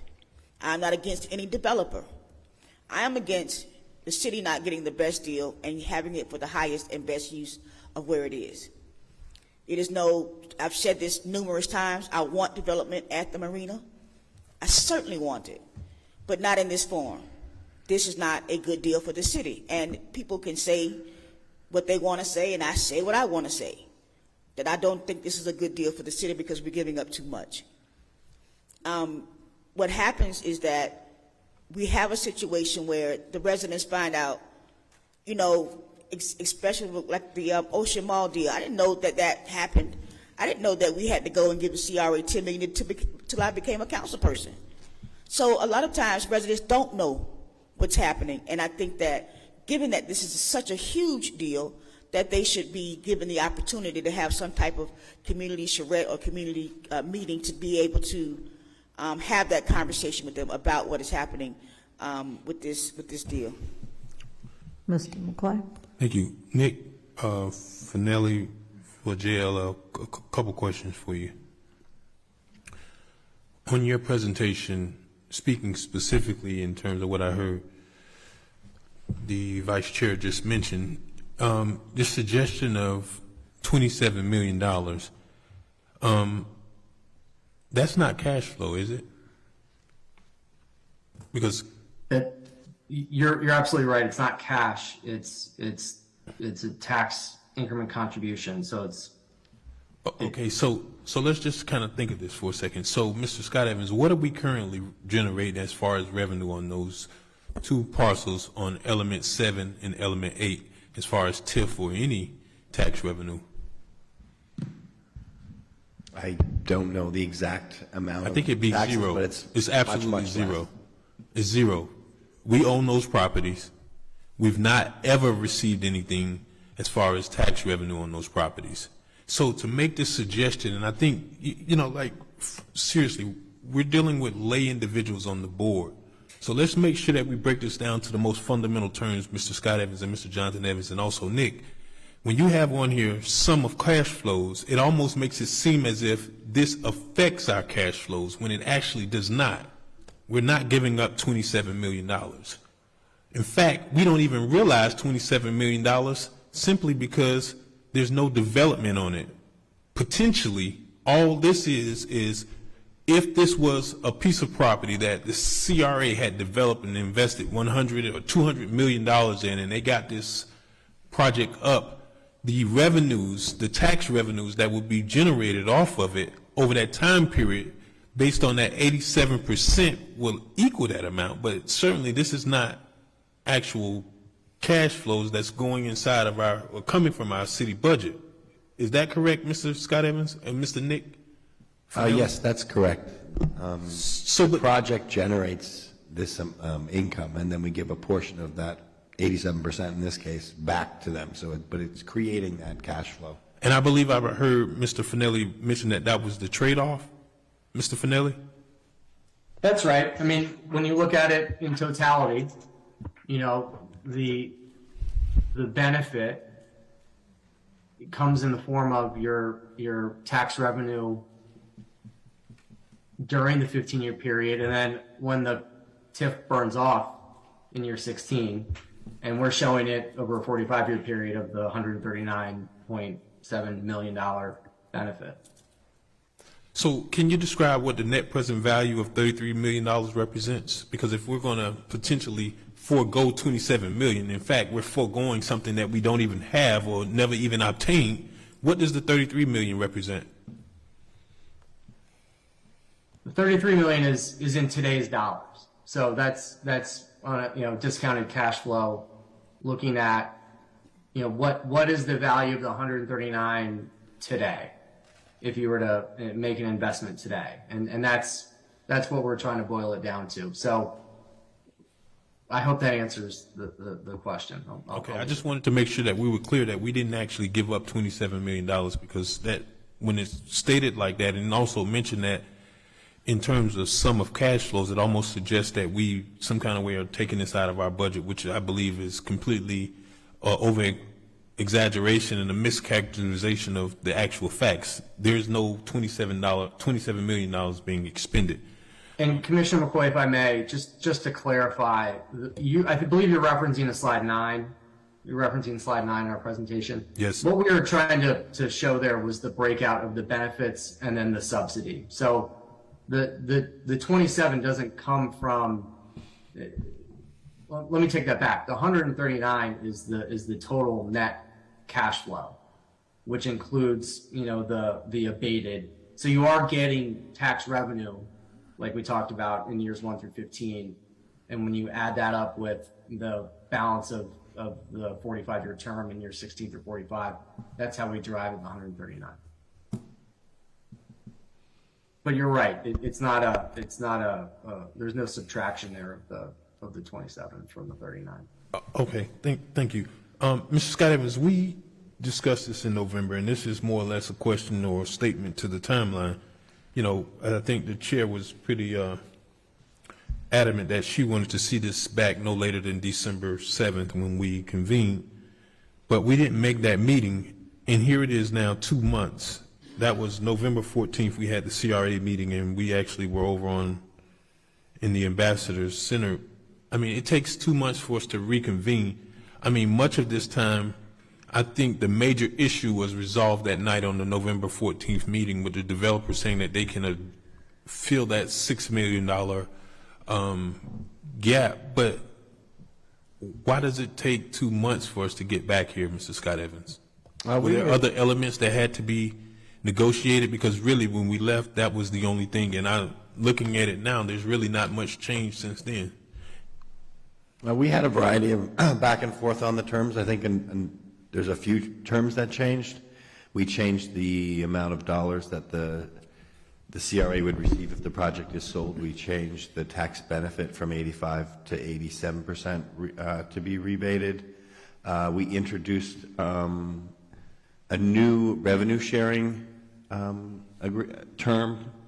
And all of those three terms that I just mentioned all had to be analyzed by both sides to analyze the financial impacts. And we went back and forth on the revenue one to make sure we could get the best deal possible, because we felt like that was the trade-off for reducing the amount of dollars that the CRA would get if the project was sold. Madam Chair, if I may? Yes. Also add to that particular conversation was the discussion concerning impact fees and permit fees that have, you know, that are called out in the code as it relates to impact fees, and then permit fees as it relates to the state statute. So we had to do some research as to what can be utilized, and then analyzing a deal that related did with the city of Miramar, I believe. And so there was some additional research that was done to provide for some changes in the language. That was another exercise that staff had to go through to get it to this particular point. Follow up. Go ahead. So, but Mr. Evans, actually, that was stated tonight too, but since that's already called out in the code, I mean, what material impact or reason do we need to now incorporate it into this LOI? Madam Chair, if I may? Yes. How the monies would be remitted and what the investment would be, there was some situations whereby, you know, the Florida Building Code is very explicit as it relates to utilizing the monies for the provision of providing building and permitting service. So the funds are very restrictive on the use. And then permit fees, there was situations whereby we have advocated for the investments of impact fees and permit fees to assist in a benefit that benefits the public as a result of the development. So common area spaces, green spaces, those types of things. Not a situation where it's a cash contribution to the developer for the purposes of their facility. And so there was some looking at our ordinances, looking at state statutes, some research. And so we left the language open enough that we can have some conversations about a way to resolve that particular issue, and then looking at what Miramar has done and making sure that it's, you know, legally compliant with both our code and the statute, or even having to amend a provision in the code to help facilitate, depending on where we wind up on the negotiations. Madam Chair. Hold on. Are you finished, Mr. McClung? Mr. Scott Evans, you know, when this was issued, this solicitation was issued, there was I mean, what did that provide? It was pretty broad in terms of a request for proposal. There was no specifics delineating what the highest and best use is, because, I mean, if you think that was, let's just say for hypothetical purposes, which I don't believe that was actually involved, I think more or less we offer up these pieces of property in terms of what the market can bear and what development could go there. Was there ever a consideration during the development of this RFP as the highest and best use, or was this what the market could bear based on what a developer returns with as far as a proposal? It was a combination. We did an analysis of the feasibility of a hotel, where we brought in an outside consultant to look at that proposal. We also did, I think, 2 all-day-long work sessions with the CRA board at the time to understand what they were looking for. And then we also looked at the market and what we felt like the demand would be for a Marina Village in the long term. And when we identified that we thought a hotel would be a good fit, for example, then we hired a hotel consultant to do an assessment on the demand for that. So it was a combination of what we felt the destination that the CRA board was trying to accomplish, the types of uses we felt would create a destination, and then also what the economics at the time suggested would make it possible. And at the time, we didn't own a lot of the land in the development that we do now. We were hopeful. We were in negotiations to buy it, so the RFP did provide some flexibility for the responses. Under the best case scenario that we were able to acquire all the properties from Viking, and fortunately we were able to do that, which is why we now have a much bigger opportunity to negotiate than if we hadn't been able to purchase those properties. So it was flexible. We highlighted different uses we were desired, but it was certainly a flexible ability for the developers to respond, because at the time we didn't even know if we could acquire all the land. Last question, Madam Chair. So, Mr. Smith, this exclusivity agreement, does this permit an opportunity for us to move forward with elements and then bifurcate them and then re-solicit them? Or is this an omnibus exclusivity agreement that has to be now negotiated solely or given first right of refusals with this developer? Well, I wouldn't say this. The ENA governs.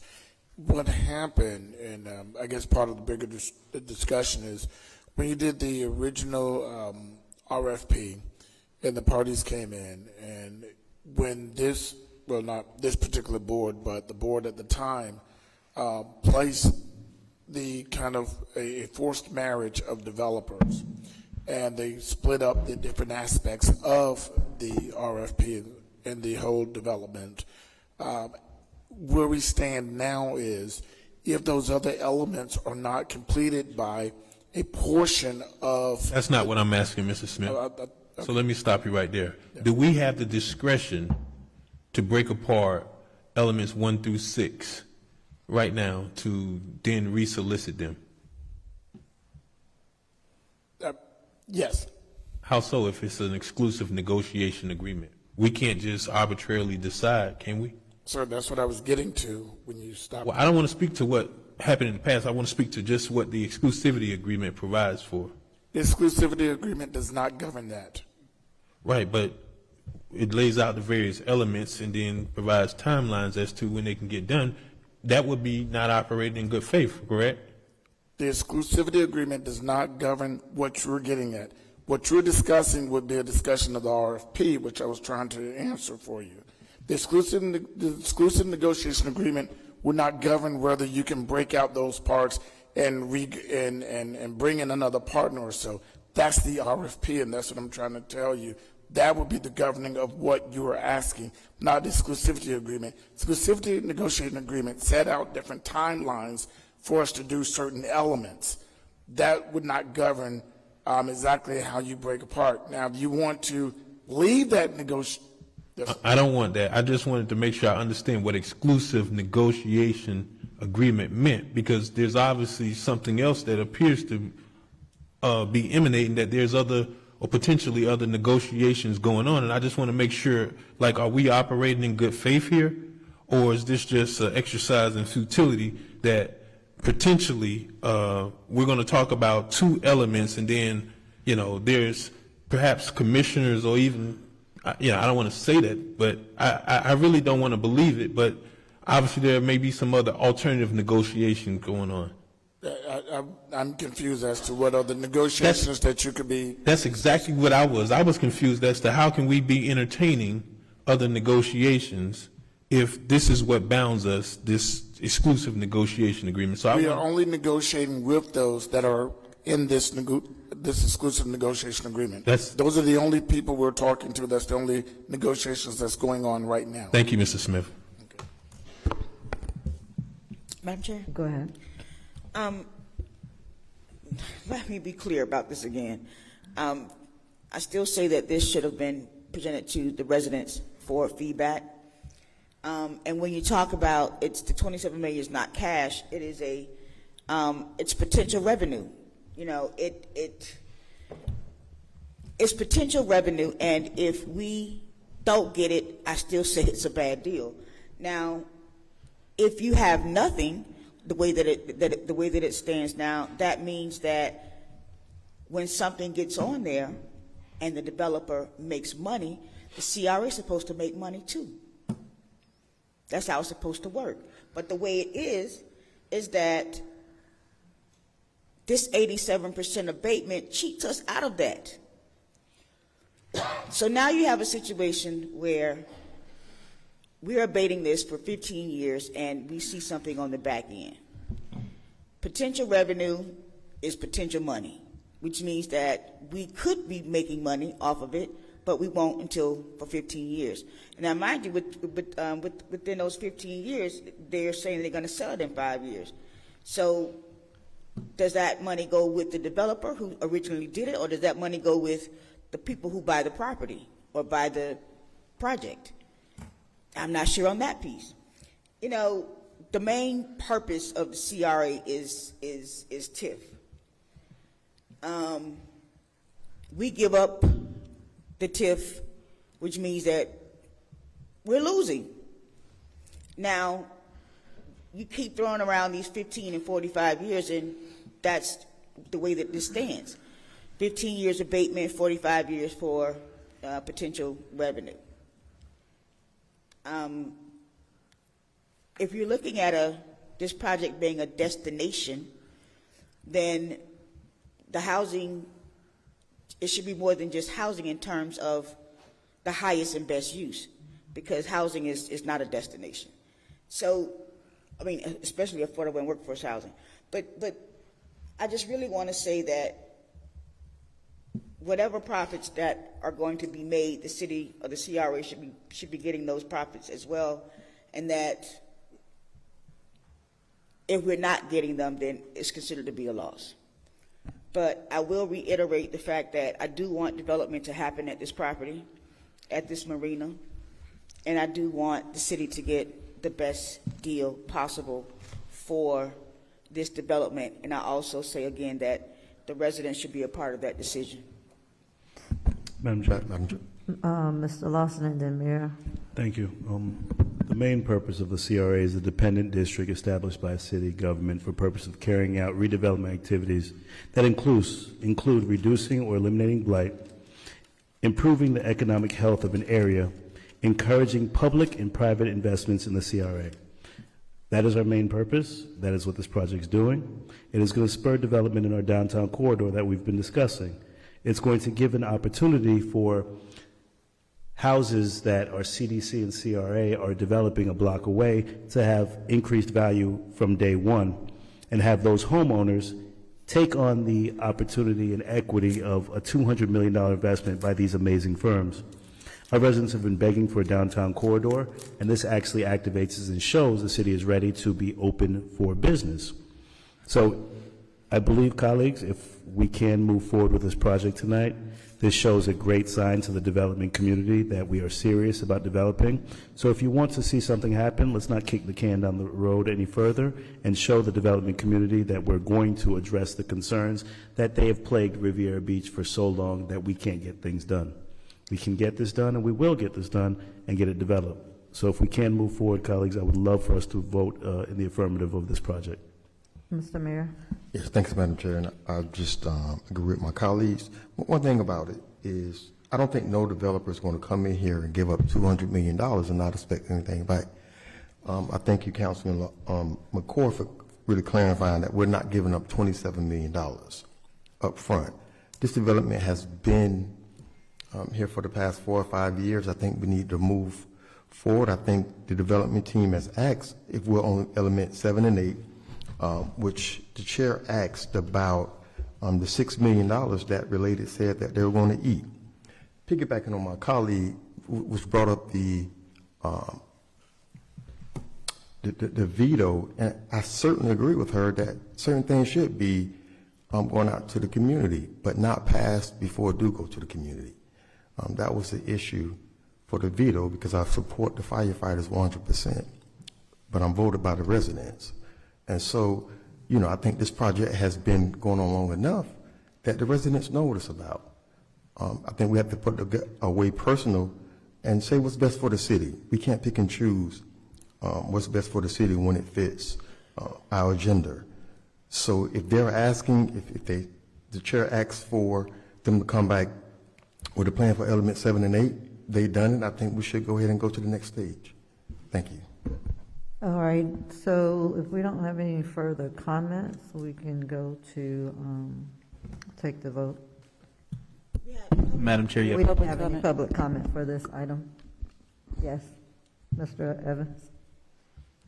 Mr. Evans, did you have something?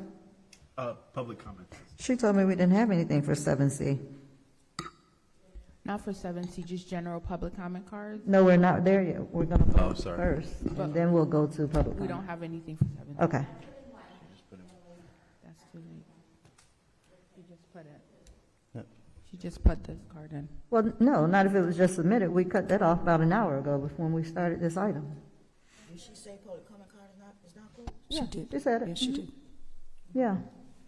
All right, so we're ready to vote 7C. And then we'll go into regular, general public comment, because it's 8:30.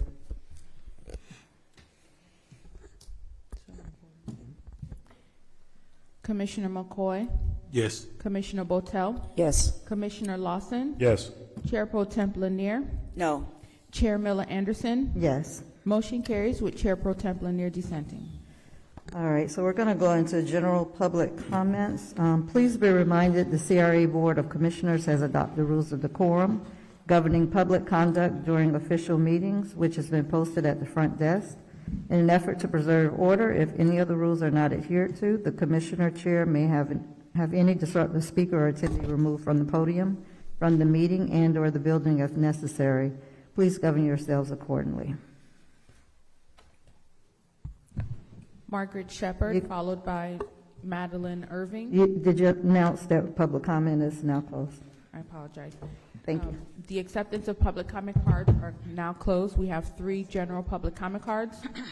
Margaret Shepard, followed by Madeline Irving, followed by Ms. Poe.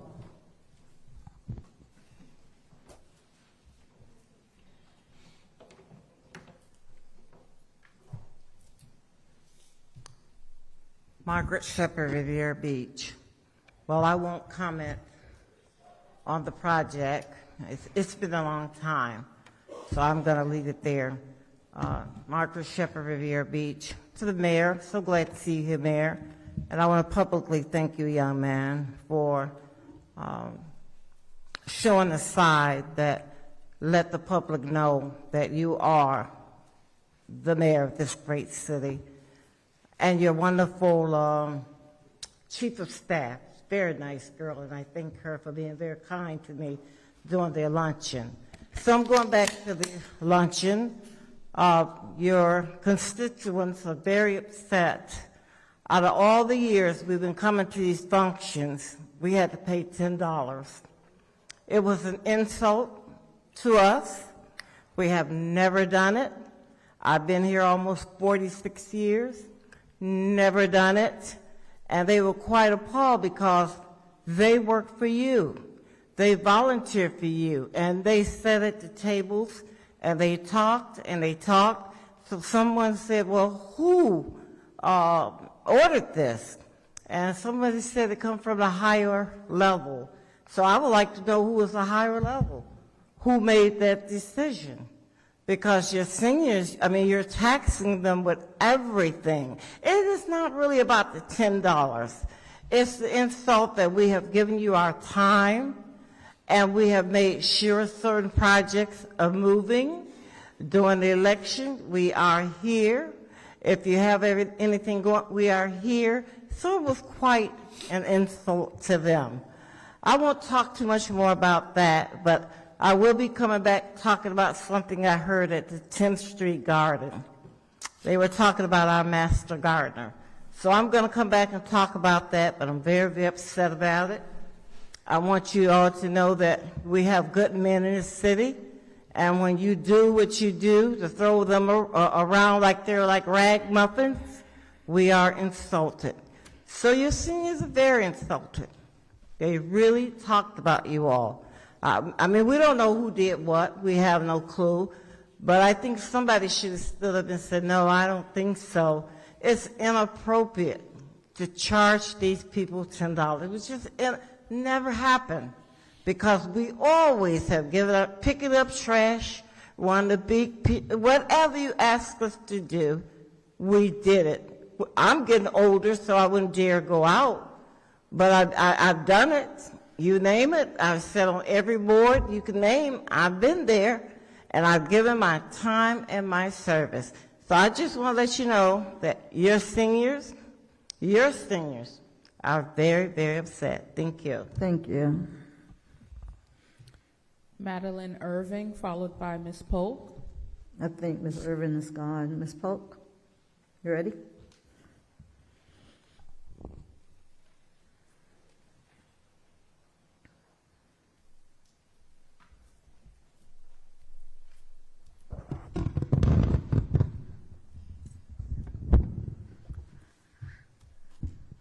Good evening. My name is Doretta Good Hawk, evening. and I wanted to say that I think the entire community should have had a direct on what the planning of this the Marina. We weren't informed. A lot of these seniors are not informed of what was going on. So just as we're having meetings about the assessment for the fire department, you all need to have some meetings concerning what was voted on today, because a lot of people are not informed of what's going on. And that's, I hope that Mr. Evans, you all do have meetings concerning that, to inform the residents of what's going on, because a lot of seniors don't know. As Mrs. Shepherd said, for the seniors, for the Martin Luther King luncheon, we have never had that. Now, it's been stated that everything's not free. Well, we realize that. But to have the seniors have to pay for certain things, that is totally wrong. Because we're the backbone of this city. We have done a lot for this city. And like she was just stating, Mrs. Shepherd said, we go out and we help pick up trash and everything else. And whatever you all need us to do. But we do want to know who instigated this, that now possibly we're going to have to start paying for different events, which we haven't. And we don't mind if we cut back on something, but just don't have us paying for everything. Because it was some seniors having to pay for other seniors to go to this banquet. A lot of our seniors are suffering.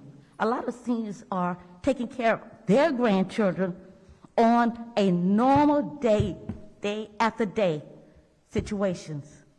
I know I have gone out to many of food share giveaways, and I'm giving to the mothers of my church. And when I say mothers, I'm talking about senior citizens who don't have enough money to go out and purchase groceries. Everything is going up, up, up. Nothing's going down. We are living off of one check, Social Security. And some of us have savings, and a lot of them don't. So when you all think about taxing and putting the burden on our seniors, think again, because a lot of seniors don't. And a lot of seniors wasn't able to even pay the $10, which I helped a couple of them. But anyway, just be mindful and kind to everyone. And I think you all should have meetings concerning this Marina. Definitely meetings. Thank you very much. Thank you. All right, so that's the end of public comment? That is all. All right. Item 7D. Madam Chair, Go ahead. would you like me to address Oh, I'm sorry, yes. No problem. Real briefly, that was news to me as it relates to the senior luncheon. And certainly that's something that staff will look to remedy. So either there will be a situation where we will have a Black History Month luncheon, and those that participated in the festivities will get invited back with no charge. But that is news to me, and we will certainly look to resolve that. That's something that we have done for a long time, and so I'll find out exactly how that was provided for, and we'll resolve that. So we apologize to our seniors for their concern with respect to that. The other item concerning the Marina Phase 2, obviously there is a bunch of public meetings that will occur as a result of the development process, but unless directed by this board to move forward in community charrettes or discussions, the public meetings are the venues where we would, or the city or CRA meetings would be the venue that we would have the discussion that the public can participate. So unless there is a desire from this board to facilitate community charrettes or discussions about certain elements, we will still proceed forward as we have been. The other side to that is when you do have those conversations with the community, you want to be able to deliver on their expectations. And so if you do start talking about commercial elements, if somebody wants a movie theater and conceivably the development community can't bring a movie theater because of other economic factors, we don't want to disappoint the community as it relates to these are the things the community may want, and these may be hard lifts for us to be able to facilitate the private sector coming in and facilitating that. But there's no reason not to have a conversation about what the overall concept and plan will be. But if that's something that the board would like for us to work with the development team and facilitate, we certainly will take direction on that. And that concludes my comments and my response, Madam Chair. All right, 7D. Resolution number 2023-04, a resolution of the Board of Commissioners of the Revere Beach Community Redevelopment Agency expressing support for the non-binding letter of intent and expression of interest between Related Urban Development Group or its affiliate and Tesro Partners LLC, or its affiliate with the Revere Beach Community Redevelopment Agency and the City of Revere Beach the City of Revere Beach Community Redevelopment Agency, I apologize, and the City of Revere Beach as related partner with the terms and recommendations contained within. The acceptance of public comment cards are now closed, Madam Chair. We have 2 comment cards. All right. Motion to approve resolution number 2023-04. Second. All right, Mr. Evans? Madam Chair, members of the board, if I could have the Director of Planning and Development, Mr. Scott Evans, to make this presentation. Madam Chair. Good evening. Good evening. This is the discussion about element 8. It was mostly presented by both the development team and JLL as the combined approach of 7 and 8. 8 is the portion of the project that would provide affordable housing, and this includes 138 multifamily units, which would be built on the former Spanish Court site. It would also leave some space for surface parking, and a portion of the public garage may also end up on that site. The building is expected to provide income levels of between 30 to 80% of the area's median income, and so that will provide opportunities for a wide range of income levels. And the project will apply for the low-income housing tax credit in the coming year, although we don't think we don't anticipate it'll be released until near the end of the year. However, this does give the project an opportunity to apply for additional funding. Currently, in order to make the project's pro forma work, we would contribute $1.5 million to the project. However, there is great opportunity with the new housing bond, and we have incorporated into this LOI additionally that we will look for other funding sources between now and the application and making application for the low-income housing tax credits. to try and reduce the dollars that the CRA needs to contribute to the project.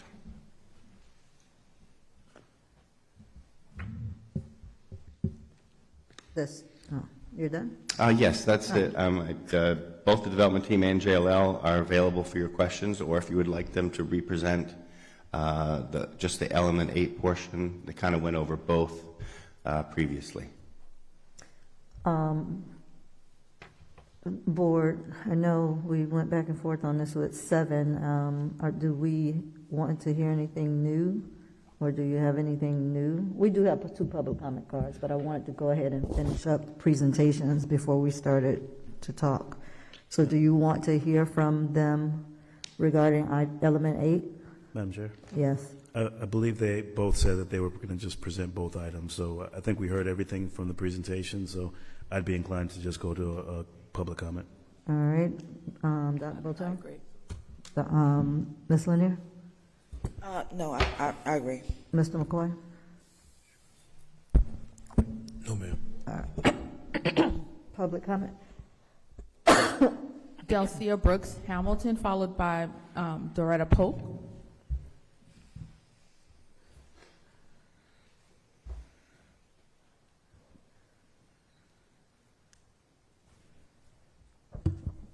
Good evening, Good evening. Chair, Madam Chair, Council, Mayor, and the City Manager and the residents. Happy New Year to everyone. I feel that this is the year of hope and opportunities. And basically what I want to ask is, what does it mean by termination of element 0 through 4?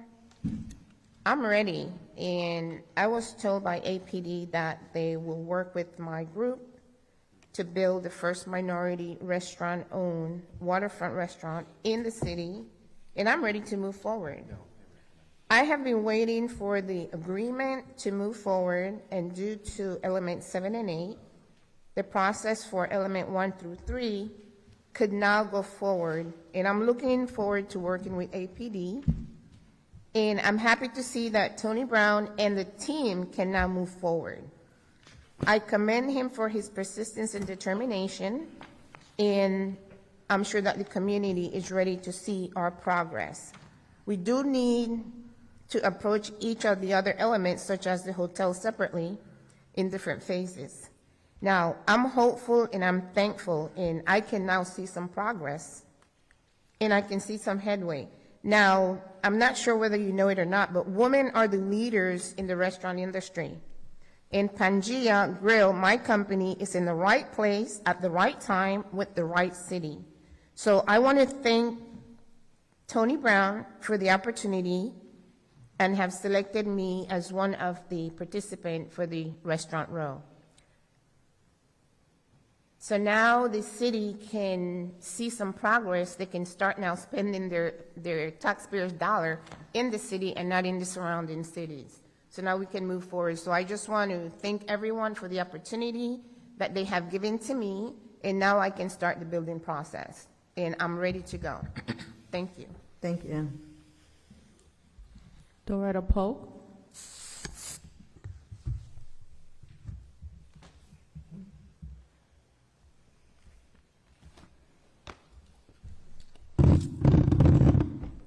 Good evening again. My name is Doretta Polk, and I'm a citizen of Riviera Beach. I just want to comment concerning this particular deal. Our own financial director, Mr. Sherman, said this was not a favorable deal for the city. Now, with him being in finance, as many years as he has been in finance, and he is recommending us not to do this deal, I think we should not have voted on it. I don't know if this is the second reading of this or just the first. So I definitely would like Mr. Jonathan Evans, for you all to have meetings with the citizens, because they are not aware of this. Especially, I'm speaking of the ones at Lindsay Davis. I don't go in there every day, but when I do go in, they're very concerned about this particular contract deal. We always well, I guess we better stick with the subject. I was going to say, we're already being taxed, an assessment with the fire, but I'll talk about that again. But just to reiterate, please think about the citizens, especially the seniors, when making such a large deal as this.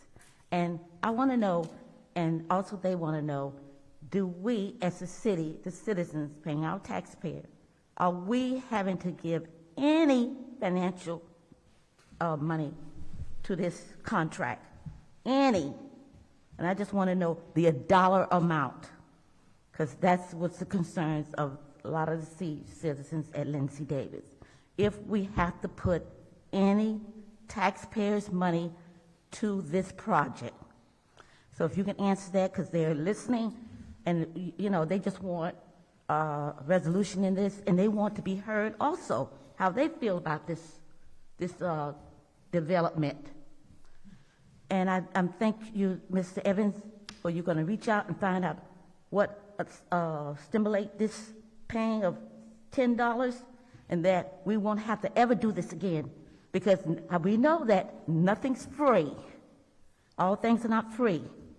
We know that from a comment one of the councilmen stated. But it shouldn't be on our backs. We shouldn't be treated like this at all. So thank you very much. Thank you. All right. Mr. Evans, can you answer her question about the dollar amount that the city is giving? Madam Chair, if Nick from JLL, I believe they have a slide that walks through element 8. Element 8 is a little different because it does provide for a grant that will be utilized for the purposes of facilitating the development. So there is a situation whereby some taxpayer monies would have to be utilized to facilitate the project, but it's really part and parcel to, or similar to, the deal that we did with Berkeley Landing. So there is some additional monies that are put up from the city to facilitate that.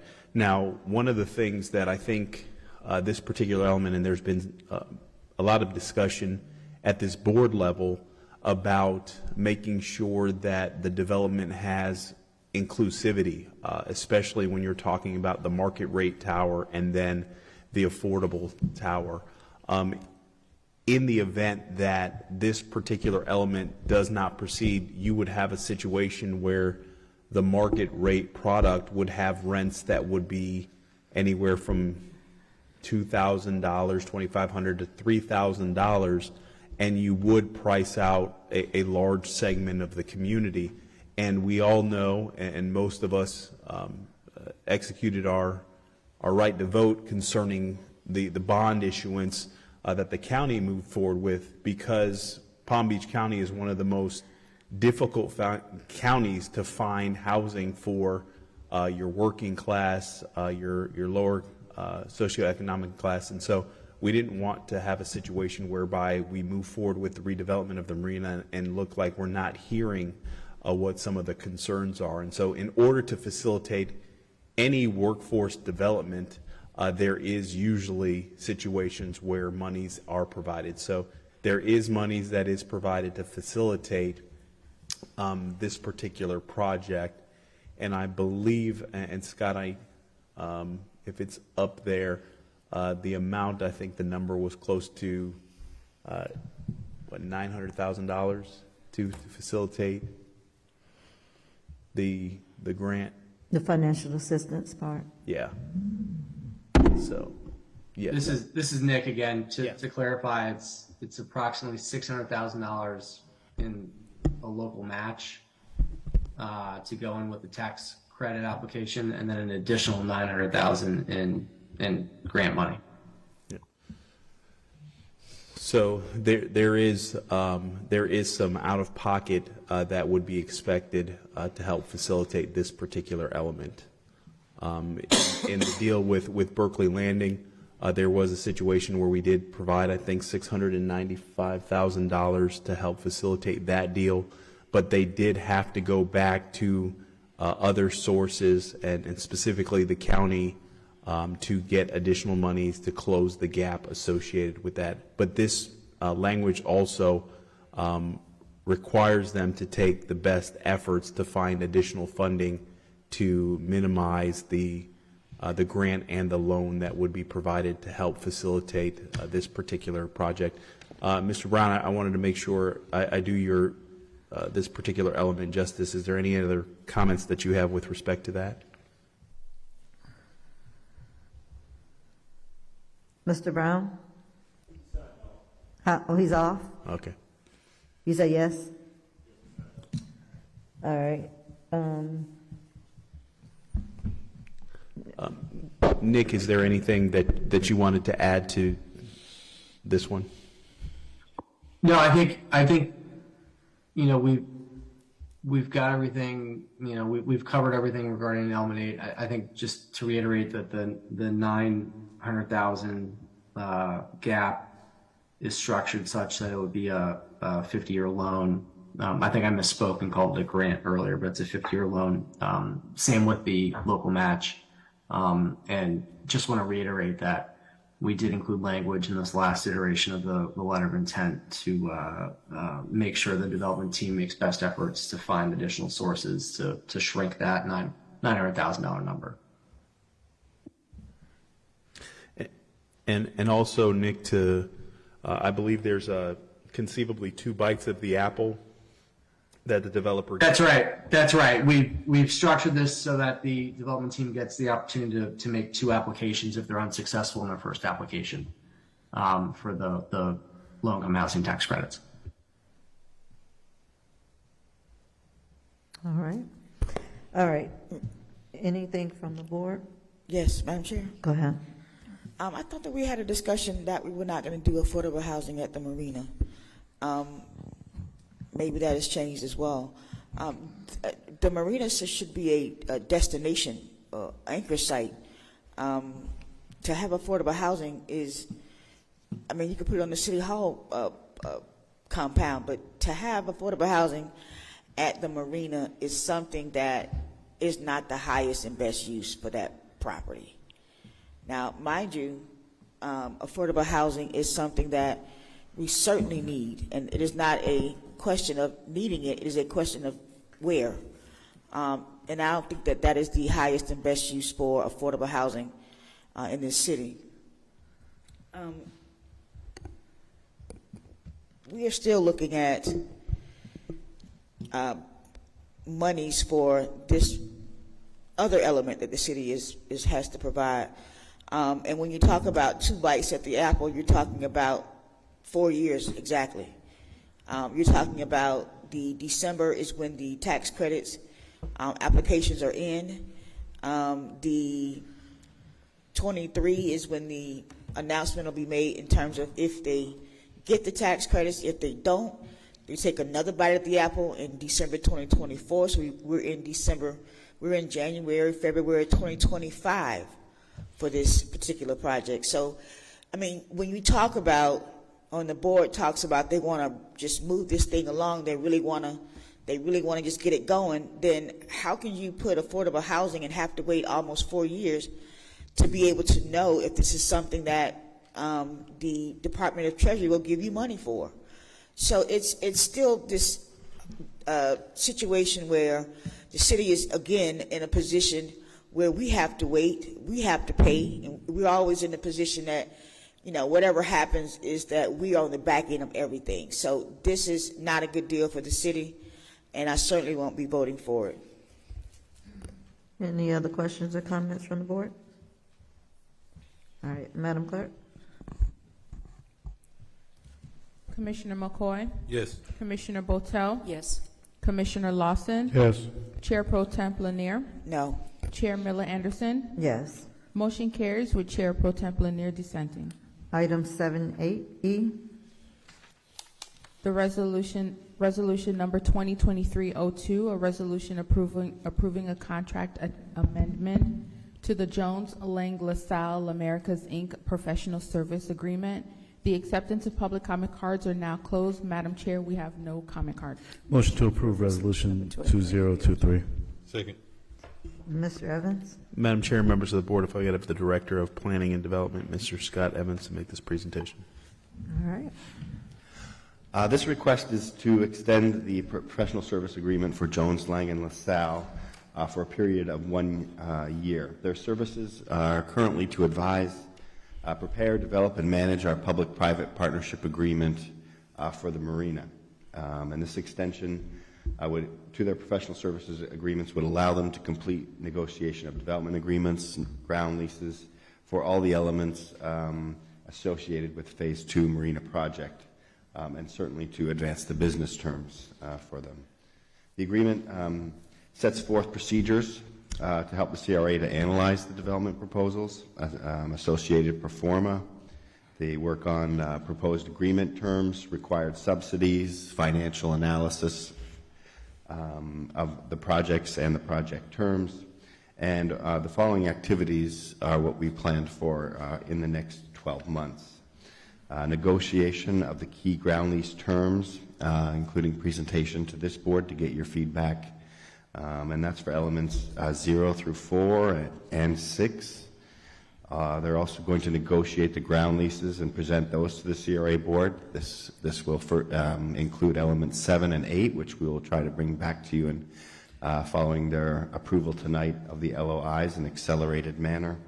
And also for elements 0 through 4, which is the build out of the Marina Event Center, the 3 restaurant pads, and the proposed Discovery Center or public use that would enhance Bicentennial Park. And in the event that the CRA can't come to terms on future elements, and I'm referring to the variety that I just described, then JLL will also have the ability to, at the board's direction, develop a comprehensive RFQ process and help this board through in the case that we can't come to agreement on any of those various elements. The contract amendment will provide a total additional amount of $325,000. This is for 12 months of services. For this scope, JLL have reduced their monthly flat rate from $30,000 per month to $25,000 per month for the coming year. The CRA staff recommends approval of this resolution to amend the agreement. And one of the things we're going to work with them on is to amend their monthly invoices. Over the past few months, we've received comments that the board would like to get additional information. So we will provide additional detail with each monthly invoice. And we're also going to integrate some progress tracking of the milestones so that you can track our progress towards accomplishing the various milestones that are important to both JLL's work and what the CRA is trying to accomplish. Madam Chair. Are you finished, Mr. Evans? Yes, that's complete. Yes. Thank you. Mr. Scott Evans, which is it? Is it 325 or 300? Because I heard you say 325 and the agreement references 300. Yes. The 300 is equal to the amount of flat rate services, but then the 25 is reserved for any additional costs that might happen. Okay, so where are we at in terms of this? Because what's missing from both the resolution and the agreement is when is the effective date? It doesn't tell me when this 300 or this, I guess, second amendment actually starts. The second amendment is for the month of January, and I think it's actually the 15th was the date. This month? Yeah. Okay. But as unusual as it seems, I think we understand what is being asked, but why is it that neither the agreement nor the resolution actually state when this actually goes into effect?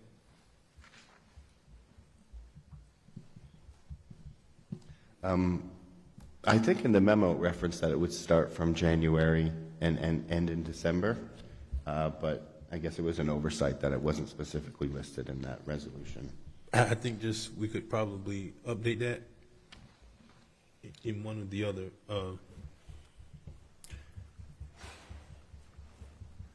And then you also talked about there be procedures.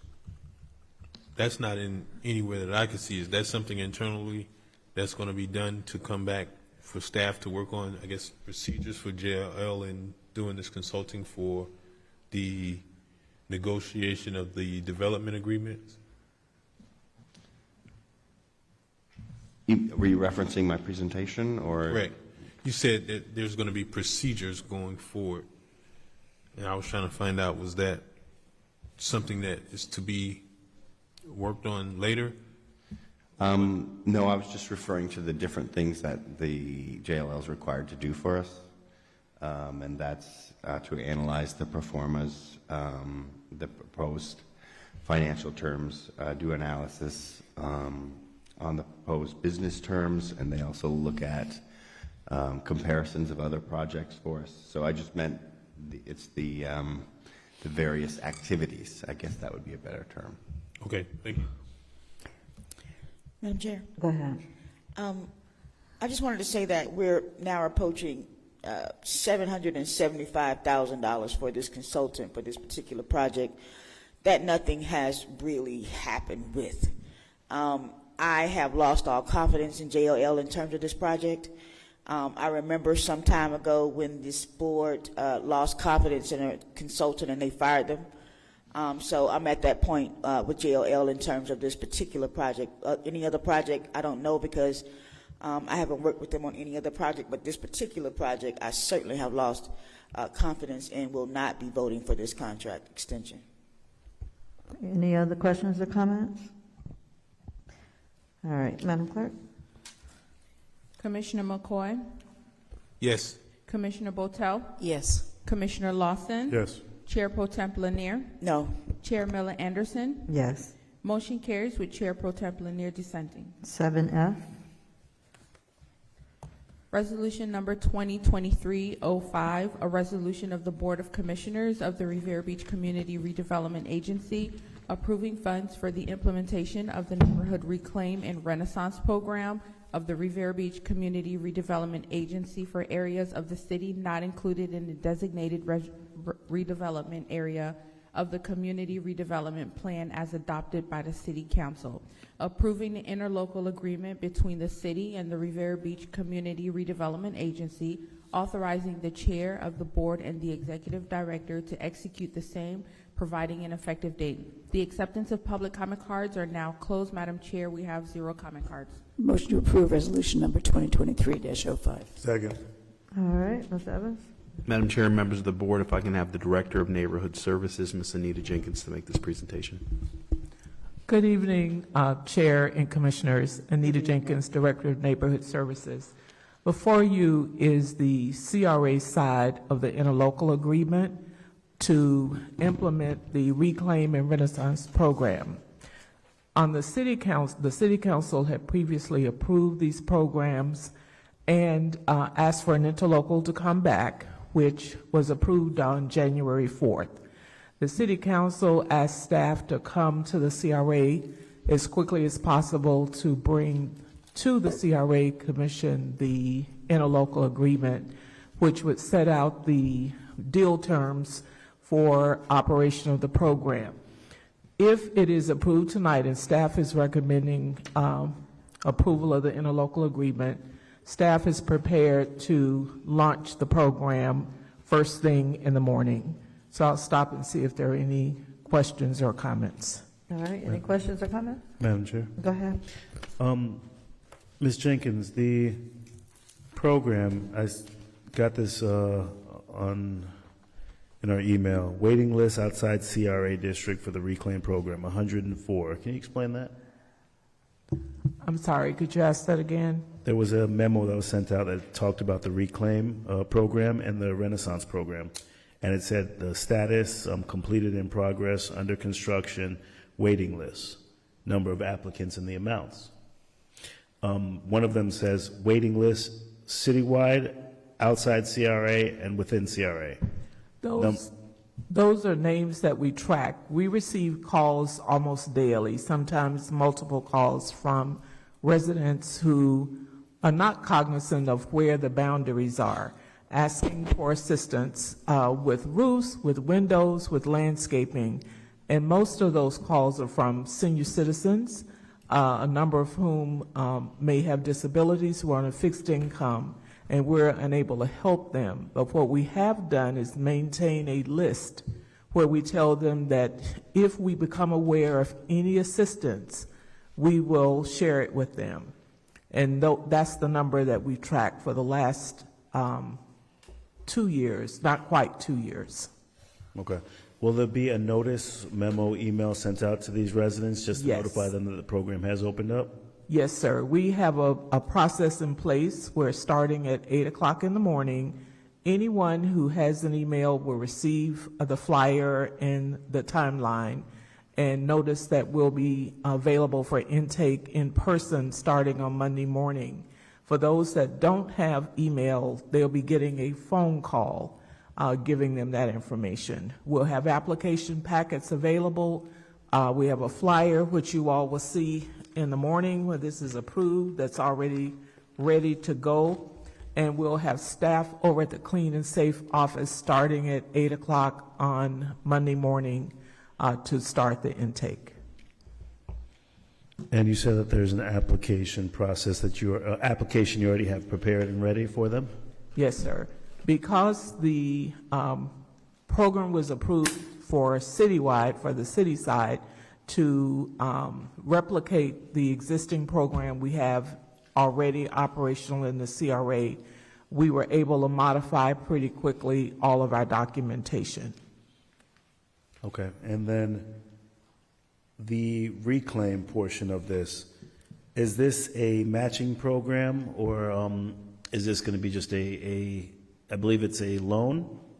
The reclaim program, which is the rehab, I think it is a forgivable loan or grant, however you want to term it, where the homeowner will have to stay in the house. They can't rent it out, they can't sell it, and there is no payback as long as they live there. So it's a forgivable loan. It's forgivable. And the details of the contractor, it's going to be a loan that goes directly to the homeowner, or does this go to the contractors? It goes to the contractor. There is a whole set of guidelines. We assist in the process, working with the city's procurement department and development services to solicit bids from contractors who are approved through the city to respond to a scope of services. And we select the best bid, and then we sit down with the homeowner. They meet with the contractor, decide if that's who they want to go with. There is a closing, and then the process, the contractor receives a notice to proceed. Thank you, and that's it. Anyone else? Madam Chair, Go ahead. I wanted to ask, is the down payment considered to be a loan for homeowners? I'm sorry, is it The considered? down payment, is that considered to be a loan? Because that should be a grant. That's a bit too burdensome. As is typical with down payment assistance, it's a forgivable grant. Sometimes it's termed a forgivable loan. As long as a homeowner stays in the house, does not sell it or rent it, there is no payback. Our program calls for up to a 25-year term. It's 0%, which means that as long as they stay there, there is no payment. But there is a second mortgage on the property. Okay. Now, I still needed to get from you I think I asked maybe a couple of meetings back for a list, not a list, but a number of all the first-time home buyers of all the houses that these programs have put people in, not the wait list, not the participants, not the graduates, but a list of every house that has been that the city has given to residents for this program in the last 3 years. I mean, actual homeowners.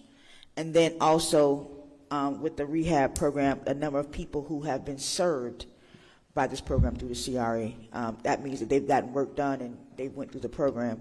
But I don't want to know about the people who are on wait list or the people who applied but didn't get it, the people who actually got it on both of these programs in the last 3 years. Okay. And then also to make sure that the information that is being sent out for the public, that it comes to the commissioners as well, so that we can share it with our constituents whenever it goes out to the public. That is part of the process, that you all will receive the packet, the flyer, and the process in terms of where we are. And on the report that was provided, we show the number of closed loans, those that are pending closing, and those under construction. Okay, so then I'm still asking for the number of people that are in homes from this program in the last 3 years. 3 years. This is 3 years? For the CRA's. For the CRA. For the CRA's Renaissance program. Whatever program. There are none on the city side. No, I know that. Whatever program that the CRA or the CRA or the CDC in terms of home ownership, I want to know how many homes have been in the last 3 years. How many people? 14. So that's the last 3 years? Last 2 years, 14. Okay, I need the last 3 years. I need to know how many people in the last 3 years have been in homes, because that's like a small amount of people. So, yeah, give me the last 3 years on both of those. 3 years. I'm sorry. We'll go back and amend the report. Thank you. We'll be happy to do that. Any other questions or comments? Yes, Madam Chair. Yes. Ms. Jenkins, you said 14 in the Yes, last sir. 2 years? About 2 years, 2 years and a couple of months. And that's working through COVID also, right? That's Working through COVID, putting people in homes. working with code. Working through COVID. COVID. Oh, during the COVID. Right. Yes, sir. We've talked several times here about how difficult it's been in the environment in terms of prices, in terms of incomes, in terms of lack of subsidy, SHIP dollars in our county.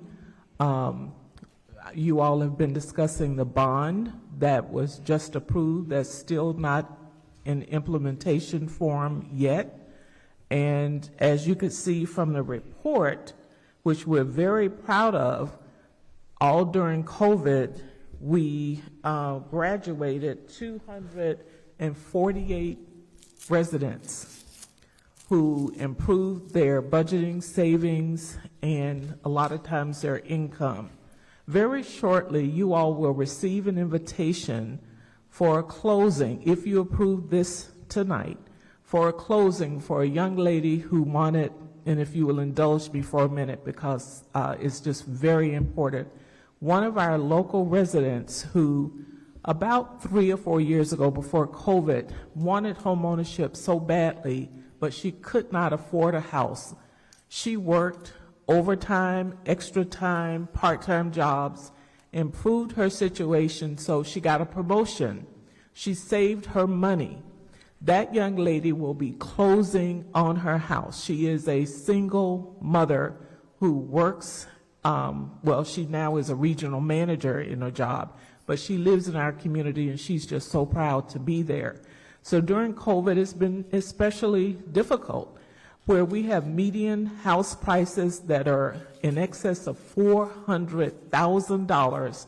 The amount of income required to afford a house is out of reach. It's out of reach. So the numbers may seem small, but also note we have people who are in pre-approval or closing status, and people haven't given up. So when you hear about other projects that are coming along, that will be another opportunity for our residents to seek homeownership right here in Riviera Beach. Thank you, Ms. Jenkins. All right. Any other questions or comments? Madam Chair? Yes. Ms. Jenkins, I just wanted to personally thank you for the amazing work that you've done with this department.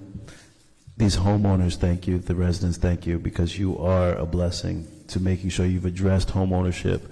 You've continued to fight for what's right in this community. You're doing a phenomenal job. And as your at-large representative, I just commend you, and I'm honored to have you on the staff. So thank you for everything you have done and will continue to do, because I know these homeowners are excited with what we're moving forward, and you're a part of the catalyst. So thank you, ma'am. Thank you. Thank you. Any other questions or comments? Madam Chair, if I may. Yes. To the same point, I can tell you when I had the opportunity to work with Ms. Jenkins on the CRA side, one of the first things she told me is that we have been compiling a list of residents that are waiting for the day that the programs on the city and CRA side concerning rehab and assistance and down payment assistance is mirrored. So again, thank you to the board for your leadership, but Ms. Jenkins being persistent and saying that everyone in Riviera Beach should get the opportunity to participate in such great programs. And so the $500,000 that this board hopefully authorizes tonight is a first large step in the right direction. And Ms. Jenkins is going to spend all $500,000, so we'll probably be back. But I think it will be exciting to be back as a result of some of the improvements that we're going to make in the quality of life that is uniformly enjoyed in our community. So we're excited about this program, and if the money runs out in 2 weeks, we'll be back here in 2 more weeks to ask for $500,000 more, but certainly excited to have the programs duplicated on this city side, and that's a testament to Ms. Jenkins' leadership and commitment to the process. And Minoka Nugent, our Employee of the Year, who is really a help. Let me just also say that we're so optimistic that we're going to obligate this money. We are already working with procurement on a contractor outreach. We have people who want to work with us, and we're planning, we've asked to be on the second CRA agenda in February, and we'll come on the city side to give you an update on the response that we got from this program. If you all know me, you know that I'm very competitive. This morning, the city of Boynton announced a $1 million rehab program. Folks, we have to catch up. So thank you very much for your support. Oh, did you take a vote? I'm sorry.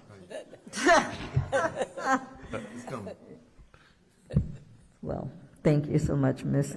Jenkins, and I know that there are probably quite a few people on the wait list that I have sent your way, because we certainly get people calling our phones all the time for funds outside of the CRA, and having that program some years ago was something that helped me when I was a 24-year-old buying my first home, and so I'm glad to see that we were able to finally bring some of it, at least a portion of what it was back then, 25 years ago, to be able to help people. So thank you all so much, and I mean, as much as I can be a part of, contributing additional dollars, then I would certainly do so. So thank you so much. Thank you all. No more questions or comments? Yes. You just had. So, Go ahead. Mr. Evans, let me make sure I'm clear. This isn't authorizing $500,000. This is authorizing the interlocal agreement so the CRA can administer the program, correct? Madam Chair. Go ahead. There is $500,000 that is set aside to help facilitate this particular program.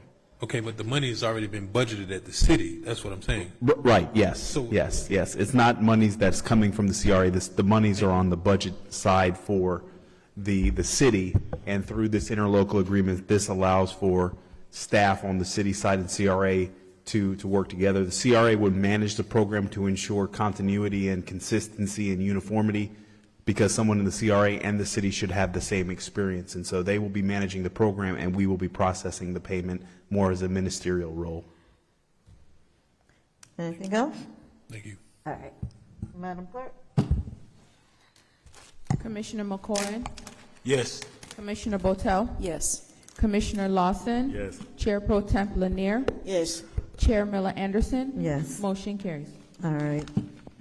Discussion by Executive Director? I have nothing, Madam Chair. Discussion by General Counsel? I have none, Madam Chair. Statements by the Commission? Mayor? No comment, Madam Chair. Mr. Lawson? No comment. Mr. McCoy? No. Dr. Botel? Just a reminder that Jazz on the Beach will happen tomorrow night from 7 to 9. I hope to see you all, 7 to 10, sorry. Hope to see you all there. Chair Pro Tem? I just wanted to say that I had some notes. Maybe I don't. No, I don't. All right, I just want to announce again the Sojourners with Healing Hearts collaborating with Boca Raton Regional Hospital to bring the Presso Mammal Van is this Saturday, January 28, 2023, from 9 a.m. to 2 p.m. at Pentecostal Church of God, 1289 West 28th Street in Riviera Beach. They're screening mammograms for patients 35 and over. A scheduled appointment is required. There's no walk-ups.